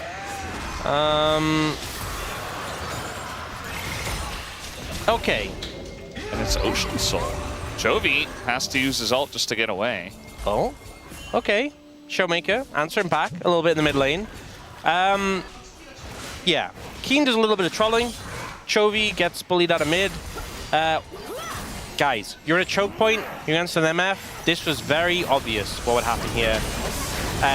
Both of your frontliners also left your flashless Aphelios alone. Yeah. This was not subtle. That little flip from the Rel over the wall, though. Yeah. That was cute. That was a big one. I thought maybe Ruler was just going to ult the two that were caught by the Magnet Storm, but good patience. Yeah, this was so greedy. Worth. He gets gold. The enemy top laner gets gold. He's just being generous. He's spreading the wealth, you know? He's a top lane Rek'Sai. And what else is he gonna do? Not that. Yeah, I mean, top lane Rek'Sai generally not 0-2 by 13 minutes. So that's a little bit of a pain point. I do remember that bin play, though, at Worlds, where he, like, tunneled under the tower and died. Yeah. This is reminiscent of that. You know, bin is, it's got some good plays. And maybe Keen was taking notes. Bit of limit testing. Okay, there's a big gold lead for GENG. Well, not that big. There's a moderate gold lead for GENG. There's a bigger gold lead for Chovy specifically. But he does seem to be having a bit of trouble now against Showmaker. Showmaker has finally finished his quest and has the speedy boots. Yeah, they have like little feathers on them. Really fits the Anivia. Even though the feathers are like phoenix colored. It is what it is. Yeah, it's just skin. There is a skin that is that colored, right? Yeah. So I think we're just lanterning out of here. Or maybe not. Just gonna dash over the wall. That works too. Oh, nice little tunnel dodge. We just see him fighting everywhere. Doesn't mean anything though.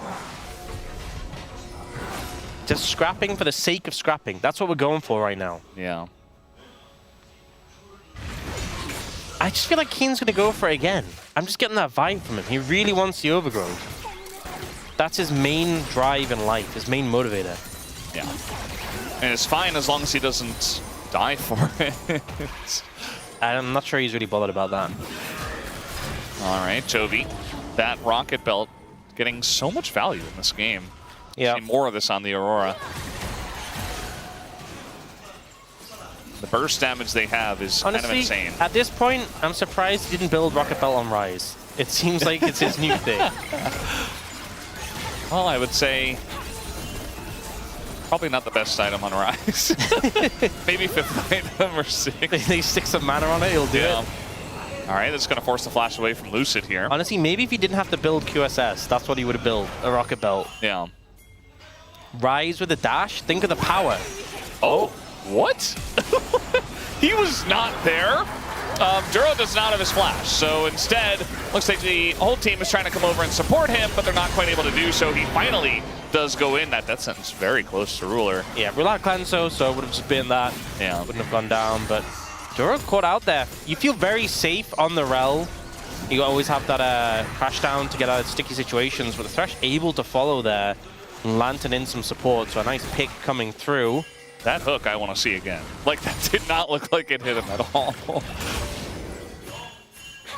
Maybe we'll get a replay. But so much action happening. Perhaps we will not. She was all armor, so you'd think that Chovy does damage to him, but no. Not really. All right, gonna find Duro once again, but actually it's Duro who does have a TP coming in. Keen gets rooted up. That sentence not quite fast enough. And she was kind of tanking everything. So eventually, he will be pushed away. Both teams trying to set up for this Herald. I think it's more on GENG to try and circumvent and get backline access. She is starting to lose health. Yeah. Eventually. But Chovy is running out of mana, so it's attrition on both sides. Yeah. Duro not having a fun time playing in a Thresh Anivia. It's part of the theoretical value against this. And the Rift Herald is getting pretty low. Just going to throw the Paranoia up. Canyon misses the eye at first, but now he does get it. Immediately goes on to the Scion and has a spell shield. As now we're looking for Smash in the backline. The damage, though, not quite there right away. So Smash is able to flash out. As now Keen, tanking up quite a bit, is just going to flash himself. And no full committal from either side, really, as we do have the Rift Herald this time. Gonna force Lucid out, and she just takes the Lantern. And now we have the ult here. Very strange fight. They're eventually gonna get Duro. As meanwhile, it looks like Showmaker had his flash forced by Chovy. It's crazy only one person died in that fight. Very chaotic, very split, a lot of flashes in, flashes out. That really resulted in very little coming through from it. He wanted this whole game! He was willing to die in his tower. He got it in the end. Turret. That's what he was going for. He didn't even have to die for it. Yeah. Oh. Well. I don't think Shu has his ult. Although he's playing like he does. Okay. Anyway. Once again, Chovy does have a big farm lead over Showmaker. But the gold only a little bit ahead. It's Dragon up.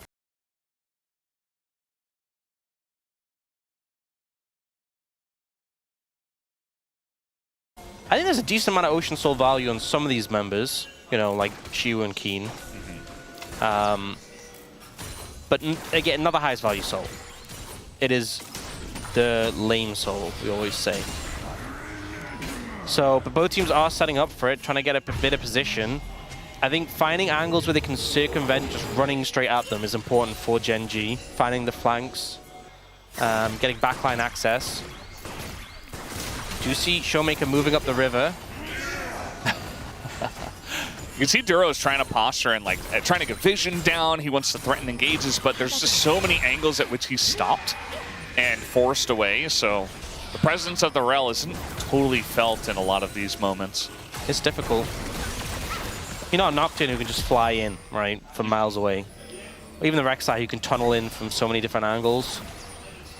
Bit harder as the Rel, especially without flash. GENG do have better control of the area right now, so it's kind of on D+ to push in here.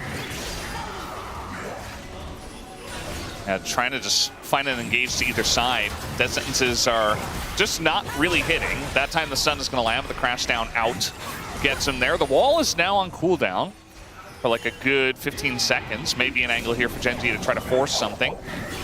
Although they do have position, and yeah, Lucid's got to be careful trading with the Fed Aurora, as now they're going to go for it, and Showmaker just dies. Okay, well, he was split off. He didn't quite have the wall right away. It wouldn't have helped anyway. And yeah, he just kind of dies. So they're going to take the Ocean Drake.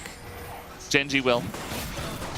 Yep, pretty easy, pretty straightforward. They see Showmaker split off to the side. It's GENG who has control, who have the advantage in terms of vision, and they kind of just explode him very quickly, even through the egg. So Dragon picked up. We're kind of fighting here on the left. You can see that Keen is once again overplaying his hands here on the tank Rek'Sai. Or is he? Yes, he is. He definitely is, and he will be punished for it. I was worried that he wouldn't be punished for it somehow. All right. Trading mid-tier ones. I feel like he gets the vibe. It's like, you know, Rek'Sai top is basically immortal. Yeah. Emphasis on basically. He's really putting that to the test. And just dying. This was a good play though, right? Showmaker steps up, he just dashes in, and he's dead. That's simple. It's a good play from GENG. Yes, indeed. The next bit, guys, it's a Sion.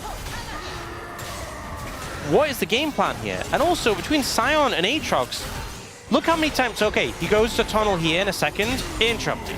Okay, he had a Q wound up, I'm not sure what your game plan. Then he's like, oh, I'm gonna tunnel away, interrupted. They have so many knockups. Yeah. But also, like, what was your... Look at the Sion's health. You're a Rek'Sai and a Rel. What was the game plan? Uh-oh. Like, genuinely, the Sion is more likely to die of old age than you to kill it. It's so true, actually. Chovy might have been baited here. He's just going to flash in instead. Now he's going to rocket belt. Okay. Dashes, gets... Okay, they saw him. Yeah, good Chovy. Guy cut away. This game is so silly. Like, if this were cleaner, I think GENG just has like a 5,000 gold lead and they just kind of do whatever they want. Instead... They're down in kills. Yeah. All right, well, surely he gets him here. What are they doing? Surely they get Canyon here. No, not meant to be. I don't think Canyon really ever had an ability to get him, especially with Lucid there.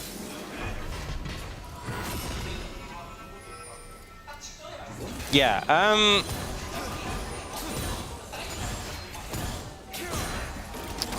I was thinking of what to say after this, but it's kind of difficult. GENG are just making some decisions. It's been a long time since we've last seen GENG play, and the last time I saw GENG play, they were very intimidating. Yeah. They've been a little bit out of sorts. It seems like there's some rust they're trying to shake off at the moment. Some interesting moments here. Chovy goes for the sneaky play. He's like, I'm going to one-shot Showmaker, and misses most of the combo. And it's like, okay, round 2. And then he gets stunned and walled. He didn't have to do this. And then he's like, it's time to flash in. Again, he didn't have He had Canyon down there too. He could have just flashed over the wall to get away. He could have just not done this. Yeah, I mean, when he missed the initial combo, he could have just... There's a simple solution. He could have just walked away. Yeah. Okay, we're going. They really dislike Showmaker in this one, and this time he looks like a much easier target. Yeah, this is pretty straightforward, okay? That's a play you can feel happy about. They're still ahead. They're still in a good spot. It's just been a little bit, you know. Yeah. You know, I was reading some of the interviews they did, you know, at the end of their last match, which was a couple of weeks ago, and Riller was saying how he really enjoyed the fact that they had a lot of time off to rest and solve some issues that they may have, but, you know, I don't feel like the time off has really helped them when you look at something like this. So now they've got even more knockups and more lockdowns. Keen is going to hit the 3-man knockup and just eventually die here as they give the kill over to Lucid. Lucid now 3-0. I'm not sure if there's like 3 champions more annoying for Rek'Sai to be like bounce house by. Yeah. I mean, not specifically bounce house, but like Aatrox, Sion, and Thresh. It's just like, you ain't getting away, buddy. Yeah, they wanted him. They wanted him dead, and he went down. 0-4-2 for Keen on the Rek'Sai. Not his best performance. And the front line 4D+ doing pretty good so far. It's really just Showmaker having some struggles on this Anivia, and we really were trying to think, what does he pick here? Settled on the Anivia. It has been a bit difficult, but he has hit his Rod of Ages as fully stacked, which means he's level with Chovy in levels. And he's still down in gold, but mostly just for D+, it's trying to see how they can stabilize when it comes to the 5v5s, keep their backline safe. And speaking of 5v5s, Dragon is up and available. Last time we saw Showmaker got engaged on and popped, I'm going to mention he's the only one on that team without flash. So if I'm GENG... Do you think he has egg now? He does have egg now. I can see little wings. Oh, there you go. So if I'm GENG, I'm probably going to try and kill Showmaker. So let's see what they do. Well, he's got egg. So maybe they can break that egg, as we do have the Scuttler taken by DK, actually. So, bit of extra vision. Yep, Lucid smited it, but does have his smite back up in a little bit. Yep. Lucid just going to get right into the pit. And with the wall down here, they're just saying, okay, we can flip it, that's fine. Does go over to Lucid, so they just say, all right, that's totally okay. Xiu trying to get out of here as the Scion, and he will. Even against all 5 of them. So now they're just kind of running on in. They didn't have a lot of vision, and now Dura's just going to go down. And they have a Scion behind them, so they kind of have to just go forward or through the Scion. A giant wall going to keep them all around. Double kill for Showmaker. And Canyon just flashing on out. Lucid gets over the wall. Smash picks up a kill, and DK have the gold lead. GENG just kind of lose their minds in this situation. D+ grab the Dragon, the objective is gone, and GENG feels like they're kind of mad at the scenario. Walk face first into D+ and just get obliterated now. This is an easy Baron pickup. No flashing Canyon, no ult, no way to contest this one. Yeah, this is really strange play from the side of GENG. I think that D+ Kia are keeping their heads about them, and GENG are not. Like, Yeah, this is GENG a nice steal. Don't look for the engage. Don't even try it. So instead, they turn onto the Scion. But it's a tanky Scion, flash ult, he gets out. And then GENG just walk up the river and face check. Duro just gets deleted. Okay, very odd, very strange. They had a ward in the lane, by the way. Yeah. They knew they were in the brush. They end up in this uncomfortable spot where they're being flanked by the Scion. It's a great wall by Showmaker. Beautiful play. And they just get decimated. And it's just so confusing. They're playing the comp in such a bizarre way. You need to be getting set up and engaging, threatening the backline of this D+ comp. And at no point did they even remotely look to do that. Yeah. You're playing a comp who wants to engage and dive. They're kind of just walking towards them. If you do that, then D+ win 10 times out of 10. Yeah, and so far, looking very strong here. 1,400 gold. Chovy waiting on Bush just to hit Celestial opposition. And I mean, Chovy's damage, right? He has Rocket Belt, Storm Surge, Shadow Flame. He does no damage to Shiwu, barely any damage to Lucid. He just doesn't cut through, right? Doesn't have Rabadons, doesn't have Void Staff. He's just not super relevant at the moment. Yeah. The damage isn't there for this composition. Well, they're not really dealing with the Rek'Sai. He's just getting free plates and free stuff, and now they're going to pull the trigger as Showmaker leaves the fight, but not really able to stay around. They're going to stop the push, though. It's now Shiu, basically unkillable, especially without Chovy there and without the items. So a bit of damage to that bottom lane turret from the side of GENG at least. I think just trying to slow down and, you know, regain composure should be the name of the game. Like, this would be an awesome time to use Coach Voice if it existed, if, you know, if GENG even wanted to use that, as I don't believe they did in the past. I don't know how much they have the window to slow down, though, against this T+ composition. Yeah. The game goes on, it's not going to necessarily get better. You definitely have angles in the later team fights, right, if you do get on the back line. But, you know, you had such a lead in the mid lane. Now Showmaker's really got his items online, right? He has the Seeker's Arm Guard, he's getting towards the Void Staff, he has his core items completed. Smash is getting very strong and is approaching a GA. Meanwhile, you have Ruler, who has... I mean, these are a good... He's going Collector 4th, isn't he? No. Maybe Serpent's Fang, to be honest. Yeah. Just as long as it's not Collector, I think we can all... But you know, okay. the MF is going to struggle to cut through the Scion. Honestly, going to struggle to cut through this Death Stance Aatrox as well, who's pretty fed. Like, if you're not finding the engages, your comp's not going to have legs in the later stages of the game. And Lucid and Shiu are doing good jobs of playing bodyguard in the side angles. I mean, look at Chovy just did no damage to Lucid there.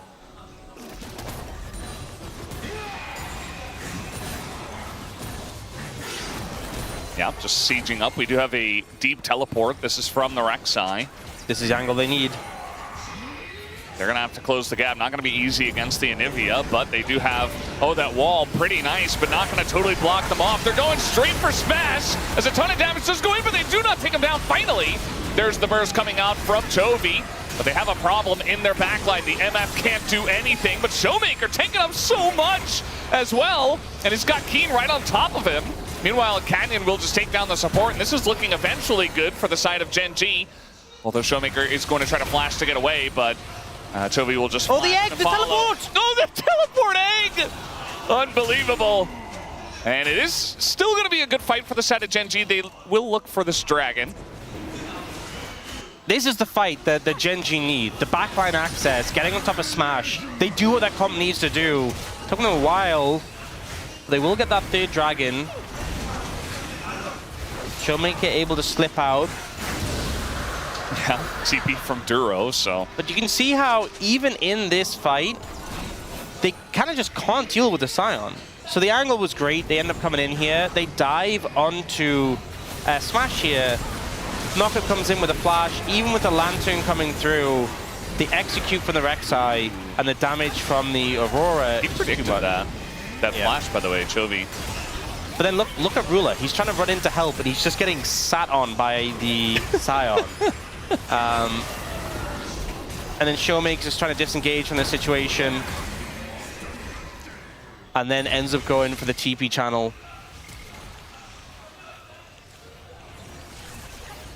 Aurora 높을. Aurora, no flash, is what he said. Yeah. Well played. He's going collector, by the way. Real life, you're wondering. Full-time collector. Of course he is. I mean, I'm not sure Serpent's fine would really be... I mean, Sion gets big shields, right? Yeah. You got a Thresh. I think it's hard, though, on MF what item you really go fourth. The collector definitely doesn't feel good into all this bulk. Yeah, just another one for the list, you know? It's a lot of guys that are building this collector. And generally they don't have much success with it, as that's going to be Lucid in a bit of trouble. Has to flash away. This is right before the Baron spawns. He's chunked, very chunked at this point. Yeah, it's a bit of a wonky game, but like, you know, make a couple of mistakes, and yes, GENG aren't playing their best league, but I want to know, it will punish you. No flashes on the carries for D+. Duro, Canyon, both have flashes, importantly. So Showmaker Smash, pretty vulnerable. Oh, Lucid? Oh, Lucid doesn't have his flash, and yeah, he's just dead. Chovy gonna take him down, and it feels like Chovy, one of the only guys who's kind of keeping it together, except that one play on the Showmaker in bot lane, but we don't talk about that. Finish his Rabadons. I was talking about how his damage just wasn't really feeling like it was there. The Rabadon spike making a big difference here. And now, D+, do you try and contest without a jungler? The answer is no. Yes. Well, I think it should be no. They're not fully committing. Like, they're just kind of poking their heads in. The issue would have been if they did overcommit and get caught out. But instead, just gonna let it go. So Baron does go over to GENG. This is Chovy finding a great angle here. Yeah, I mean, just burst him so quickly. And Canyon flying in for the pickup, for the cleanup. Long death timers as well at this point of the game. Now with Baron in pocket, finally starting to see a bigger goal lead. Hugh is basically immortal at this point. I think they just kind of have to ignore him and kill everyone else. That's kind of what that comp should do anyway. Yeah. Access a backline, kill the Anivia Aphelios, deal with him later. That is a problem for future GENG after they've killed the rest of the team. Yeah. So now you see this rotation trying to come up towards the top lane. GENG are ahead with Baron. They don't have a giant lead.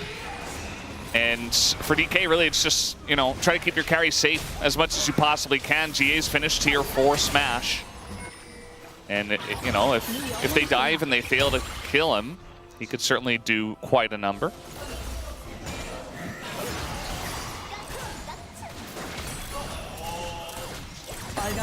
A lot of structures being picked up here by GENG. Generally hard to push into an Anivia with the wave clear, with the wall as well in the base. So they've taken out all the structures outside of the base, but I think this is where it gets tricky. Ocean Dragon in a minute, but Ocean Soul not exactly a game breaker. Yeah. Feel pretty good for the Rek'Sai, the Nocturne even. But yeah, just want to pick that up. Make sure you get those extra stats before you do go into a big fight. I do wonder if DK are going to challenge there, or if they'll try somewhere else. I mean, they have their summoners back. Like, yeah, they have their flashes just now. I think they should, honestly. If they see an angle for it. If they can't, just give it up. I think that's the thing. You should be willing to give it up. It's not like a Hextech Soul or something. Yeah. I think you should be willing to forego it if needed, but I think, to be honest, actually look on the vision on the map. They're too far away. I think in hindsight, just let it go. Yeah. I think they've been choked out of the map a bit too much. Shiu actually not the healthiest Sion. I think the problem is now that they're choked in that base and they have to push out so deep to get vision, so I think they're just not going to get anywhere near. Yeah. Looks like maybe the fight will be over the next Baron. I think it's Elder. For, like, Elder flip and win game. The thing is, because obviously Baron is like the next objective that's up, but I think Baron's still so hard to start freely. Yeah. So it might just be a stall till Elder game. It's Ocean Soul, it's not at the end of the world. It's not a big deal. It does mean infinite mana for Chovy now. He just got a blue buff though, so, you know, he had that anyway. Yeah. He's feeling pretty good about his state in the game. 7-1. Actually, that was a lot of damage to Yeah. Shiwu. I did not expect that. No, he does a lot. I mean, we saw that Shiwu was almost half health before. Once again, just gets poked down. So he can't even like sit there and clear waves into Chovy. And so they've just sat Chovy down in the bottom lane. And that's where the most weak turret is. You remember Rek'Sai was pushing the bottom lane before. Yeah. He was able to take out 3 of the plates there. Doesn't look like DK are willing to really do anything until one of these objectives does spawn. Definitely the right call. Is slowing down a good amount. We're at level 18. Everyone max level on GENG apart from Duro. D+ still need a couple of levels on Lucid. Smash needs a level. Korea actually out-leveling Duro. Substantially. Yeah. Like a level and a bit up. Okay. I see you, Korea.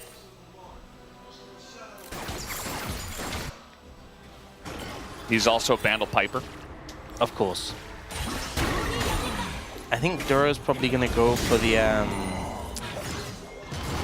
what's the item called? The belt item? The Healy, the big Healy boom boom heal belt. It's I called think that's the name. Protoplasm Harness. No, that's not the name. You really thought it was called Big Boom Boom Healy Belt? Yes. Oh. I mean, that's a better I name. thought you were is being it not? sarcastic. Big Boom Boom Healy Belt. Maybe if you search that in the shop, it'll come up. I think if you search for belt, it probably would. Giant's Belt will probably come up. I think it should show all the belts, though, you know? Yeah? Not just the item that has belt in the name. What's up? I guess it is a belt. It just say it's a harness, though.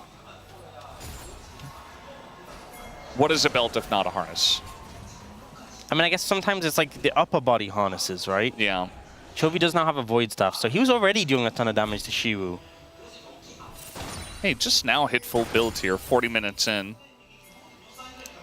It's because he's not an 80 carry against infinite gold. To be fair, the 80 carries aren't even full build, but they're like, they have to build more items. They need an extra item. And obviously they keep the Doran's Blade in the inventory. No stop control wards. That's for their supports. Of course, to yeah. buy. Junglers and stuff. So yeah, DK, they will push up and at least contest the Baron. Oh, this is scary. You got to be so careful about how you play this, though. Oh my god, Lucid lost half his health. More. Oh, where did it go? Oh, Lord. He's still burning. And now they're just going to press the buttons out of them to engage. Find Smash in the front line, and down he goes. Well, actually, that was career. But they also did get Smash. As I'm losing my mind, Smash, though, does res, and he is kiting it out there, but eventually, finally does go down. The Aatrox kind of going insane, but Chovy now does come over. And, yeah, it looks like the Scion eventually will finally go down. Surely, okay, he's actually going to flash the wall. The same Shiwu, not Shirley. Okay, well, he's still going to die eventually. I think they're just going to ignore him. No, they just say, you know what? The no, Baron you're is actually easier to unkillable. kill. The Baron is easier to kill. They'll move on to that instead. It's true, it's true. The game could have been over, but she was just immortal. D+ kind of gets smashed into the ground, but their front line is too tanky. I keep calling them D+, and I don't know why. It's really annoying me. Because it's Smash, maybe. Maybe. Yeah, big engage onto the 80 carry. He goes insane in his GA. They kind of just, they get the wombo combo they're looking for. Ruler kind of ends up in melee range of the Scion, though, as Smash does disengage to kill him. I love how the 80 carries end up like right next to each other, mano a mano, and Lucid does so much work here, and then just says, I'm out, buddy. You got this. And honestly, she almost does have it. They really just go, he is too tanky. Yeah. And now, okay, Baron is a bit of a problem because it means they're going to be forced into their base. It means they're going to be pressured in. But if they can just hold out, sneak over the Elder, steal the Elder. Just sneak on over, yeah. Just one more good fight. That's all you need, D+, if you want to keep your hopes alive. Just don't get wombo combo one shot like you did last fight. That's all you need to do. Just don't do what you did last time. Yes. That's what I'm saying. We have no flash on. Shiu Lucid, Showmaker Smash. At least Career's got his. But big flash deficits here for D plus Kia. Yeah. Elder up here in 20 seconds. Yeah. Well, you work with what you got. Keen is also pushing the top lane. Yeah, he's going to be able to take down the turret. It looks like nobody's actually here. Showmaker's heading on over. I mean, Showmaker has TP, but I do wonder if he's like... I kind of want the Anivia there before the fight starts. Yeah. He was having a terrible time. He can't even really, like, step up to the Rex side. He's scared this is tough. Shiu's in the lane against Chovy. That's not where he wants to be. Ruler can actually just solo the Elder Dragon and take 0 damage. This is, yeah, like... this is not where you want to be. Okay, so they might just try to send it. I don't know. They don't really have a good spot here. Showmaker is going to TP in. Guys, the base. Oh, Ruler? Okay, well, Paranoia is utilized. They're going to go in on to Lucid. And he does get peeled for, so... A lot of stuff does get used, though, as Showmaker trying to assist into Chovy, and he's not able to. He is not allowed to at all. Smash, though, does have position. He's got a Lantern as well. Lantern now used. You see that GENG, they get Showmaker, but they know where the real carry is in this game, and it's Chovy. And, yeah, everybody's just trying to step up and provide a front line for Smash, but eventually he doesn't have a front line, and Duro just walks through them, and they take him down. So, just like that, the game ends, and it looks like this time Shiu will finally, right? Okay, there he goes. Died to the 5 of them, as it is a clean ace for GENG, and they'll look to push bot and end the game. It was a clean ace. It wasn't the cleanest game, and I think GENG not having the cleanest series, even dropping a game to D+, breaking the undefeated game streak. But this was a Chovy masterclass, and he wasn't messing around. Just deleting people. Where did Showmaker go? In fact, he killed Showmaker so quickly, he gets to respawn. He has egg again. I don't think he wants to be alive. Oh, man. No, he's... Wait, Canyon. Worth. All right, that's going to be the end of this one. GENG takes it down 3-1. Bit of a weird and wonky game number 4, but a win's a win. A 3-1 is a 3-1. GENG will walk their way on to the next stage of the upper bracket, whereas D plus Kia will have to fight once again down in the bottom side. Yeah, and I think ultimately for the side of D+, things to work on. They managed to get a game of GENG. No other team has been able to do that so far. A big improvement from last time they faced, but a lot of issues to work on, a lot of things to go away and look at. GENG, after their pretty long break, some rust to shake off, but still a formidable team, still the team to beat. And Chovy, still Chovy. In fact, I wonder who you voted for. Maybe a bit more Chovy. Maybe a bit more Chovy than we've seen in the LCK Cup so far. There was a lot of Chovy today. Yeah. A lot of Chovying.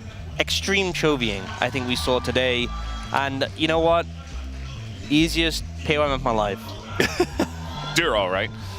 No, not this time. Justice for Supports is put on hold. Yeah, it's a brief hiatus for the Justice for Supports. Maybe back tomorrow. Yeah. Yeah, Smash, I think, had some great performances in this series. And you know what, there's still a lot of young players on this D+ roster, so I'm never too concerned when some goofiness happens for them. Still learning, still improving. They're against a formidable opponent. And yeah, they had a tough time, but I'm sure they'll have some big takeaways from this. GENG, on the other hand, there were some goofy moments. Let's be real, let's be honest. Yeah. Let's put it straight, there were some goofy moments. Some unserious moments, but also some moments where they just lock in eyes and show that level of GENG that we know. Yeah, this was one of those goofy moments. Yeah, I mean, to be fair to D+, they also responded well, because bear in mind, no other team were able to make GENG look goofy so far this year. Yeah. So credit to D+ for even allowing that to happen. And I know we're just going to get the moment in a second when Chovy just obliterates Showmaker. Kind of felt like playing against Aurora in ARAM Mayhem. Yes. Where it's like, oh, this one, the engage when he's over the wall and like everything connects. This is what I kind of feared from this composition. And this is kind of like textbook, they're making it happen. I'm really curious. I'm coming back, guys. I'm really curious how many eggs that actually was that game. I'm guessing 5. 나 이러면 여기 텔 거 Yeah. 뺄게. 아트 공만 뺄게. 아트 공만 뺄게. It felt like more than 5. 어그로 끌어줄래? Here we go. Are you ready? 끌어줄게. 천천히. Man, that happens in like the end of a game this late. It just feels so bad. Yeah. 자리 잡아. These get exploded. You're like, oh, well, 천천히. 앞에 노공이야. good luck, guys. Oh, there's another one. Yeah. 이제 바로 It's 될것 같기도 3v5 now. Maybe they shouldn't have stood there while Aurora existed. And And Girl. then everyone just piles on Smash. Oh, well. What? What? Okay. What? Hmm.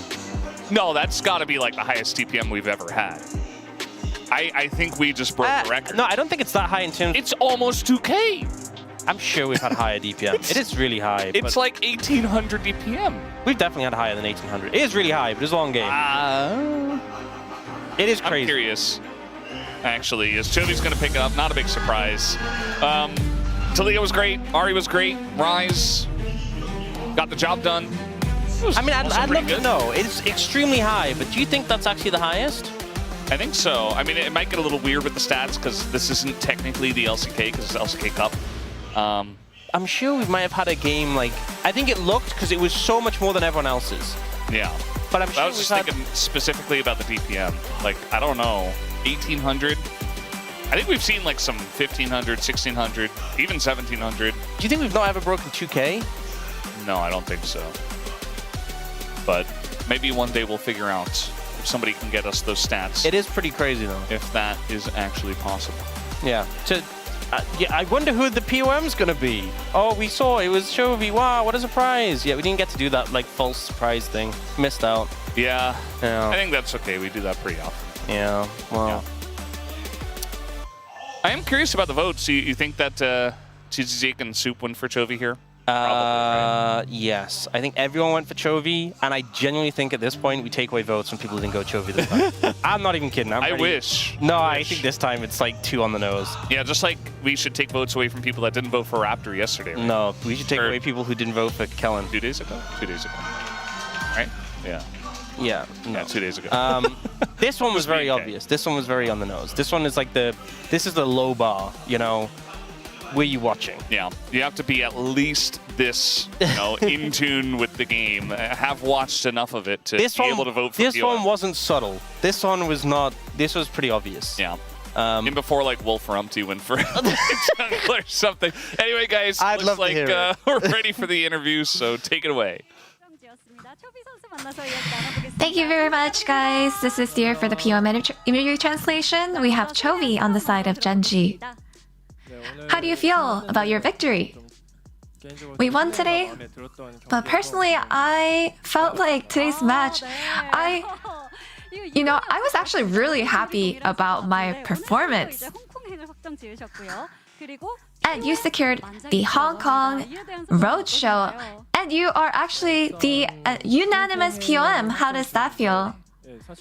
We're Hong Kong bound now. And I think we already had that in mind. We were thinking of going to Hong Kong already, and about that POM, I'm pretty proud. You had the right to select between BNK Fearx and D+ Kia, so why D+ Kia? Our head coach said so. So let's talk about the games. And when the enemy picked Yumi in game 1, did you see it coming at all? No? I think, we haven't seen Yumi in such a long time that I almost forgot her existence. And bot won so dominantly that it must have been felt so nice for the other lanes. So what was the team discussion? Yeah, and we just saw that, we won bot. But just because bot won, it's not like I was able to really just sit back and play comfortably. So, I still tried just as hard. And in game 3, the opponent gave Rise away and hit their mid champion until the very end, until locking in Malzahar. So did you see this coming? Rise versus Malzahar matchup. Just as well, like I said before, I haven't seen Malzahar in a long time. But Rise has high value and he's such a good champion that I didn't really have a problem. So did you think that Rise was definitely a good pick against Malzahar? Yeah, Rise always feels great. And in the same game, you roamed top to constantly bully the Jax, and your Zahan eventually got huge. So was this a call from Keen? Yeah, I think I was able to see that they were having a bloody fight, and I just ran straight top because it felt like it would be a loss if I didn't take that trade. And in game 4, your Aurora picked the enemy Anivia for a solo kill. You gave your bot an answer when they are in trouble and did absolutely everything. So what was the main point here? I think I had a really good time in the early laning phase, and then just based on that, I think I really thought hard on how I can play well against Anivia and give her a hard time. And because you go for that high damage spike, as long as I don't die, I just had the power to delete any enemy champion. So I think I really tried to focus mainly on myself scaling. And you did just as you said. Did you see the damage graph? 79k damage. We have never seen that before. You absolutely cooked. How happy are you about that? Well, to be honest, one day I want to hit 100k damage. We look forward to that day coming. Hopefully that day comes. 오늘 승리를 가져오셨고 근데 이제 아리랑 마지막에 오로라 플레이하셨고 on both Ari and Aurora you built rocket belt. So what was the idea behind these builds? I think belt as an item, I just personally think that it's just really high value and also cost efficient. It's very easy to utilize.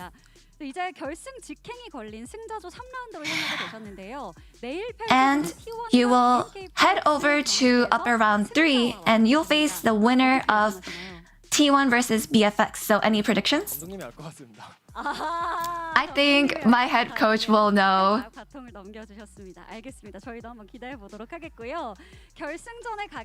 Tossing it right over to the head coach. And once you go to the finals, you'll automatically qualify for first stand. So what is your mindset for upper round 3? A lot are on the line. Personally, today's match, we're just trying to test a lot of things out. And if things go south, we would have just adjusted and adapted. So I think we're just going to stay bold and keep this momentum going. And that's the end of the interview with Chovy, and back to the desk. Thank you.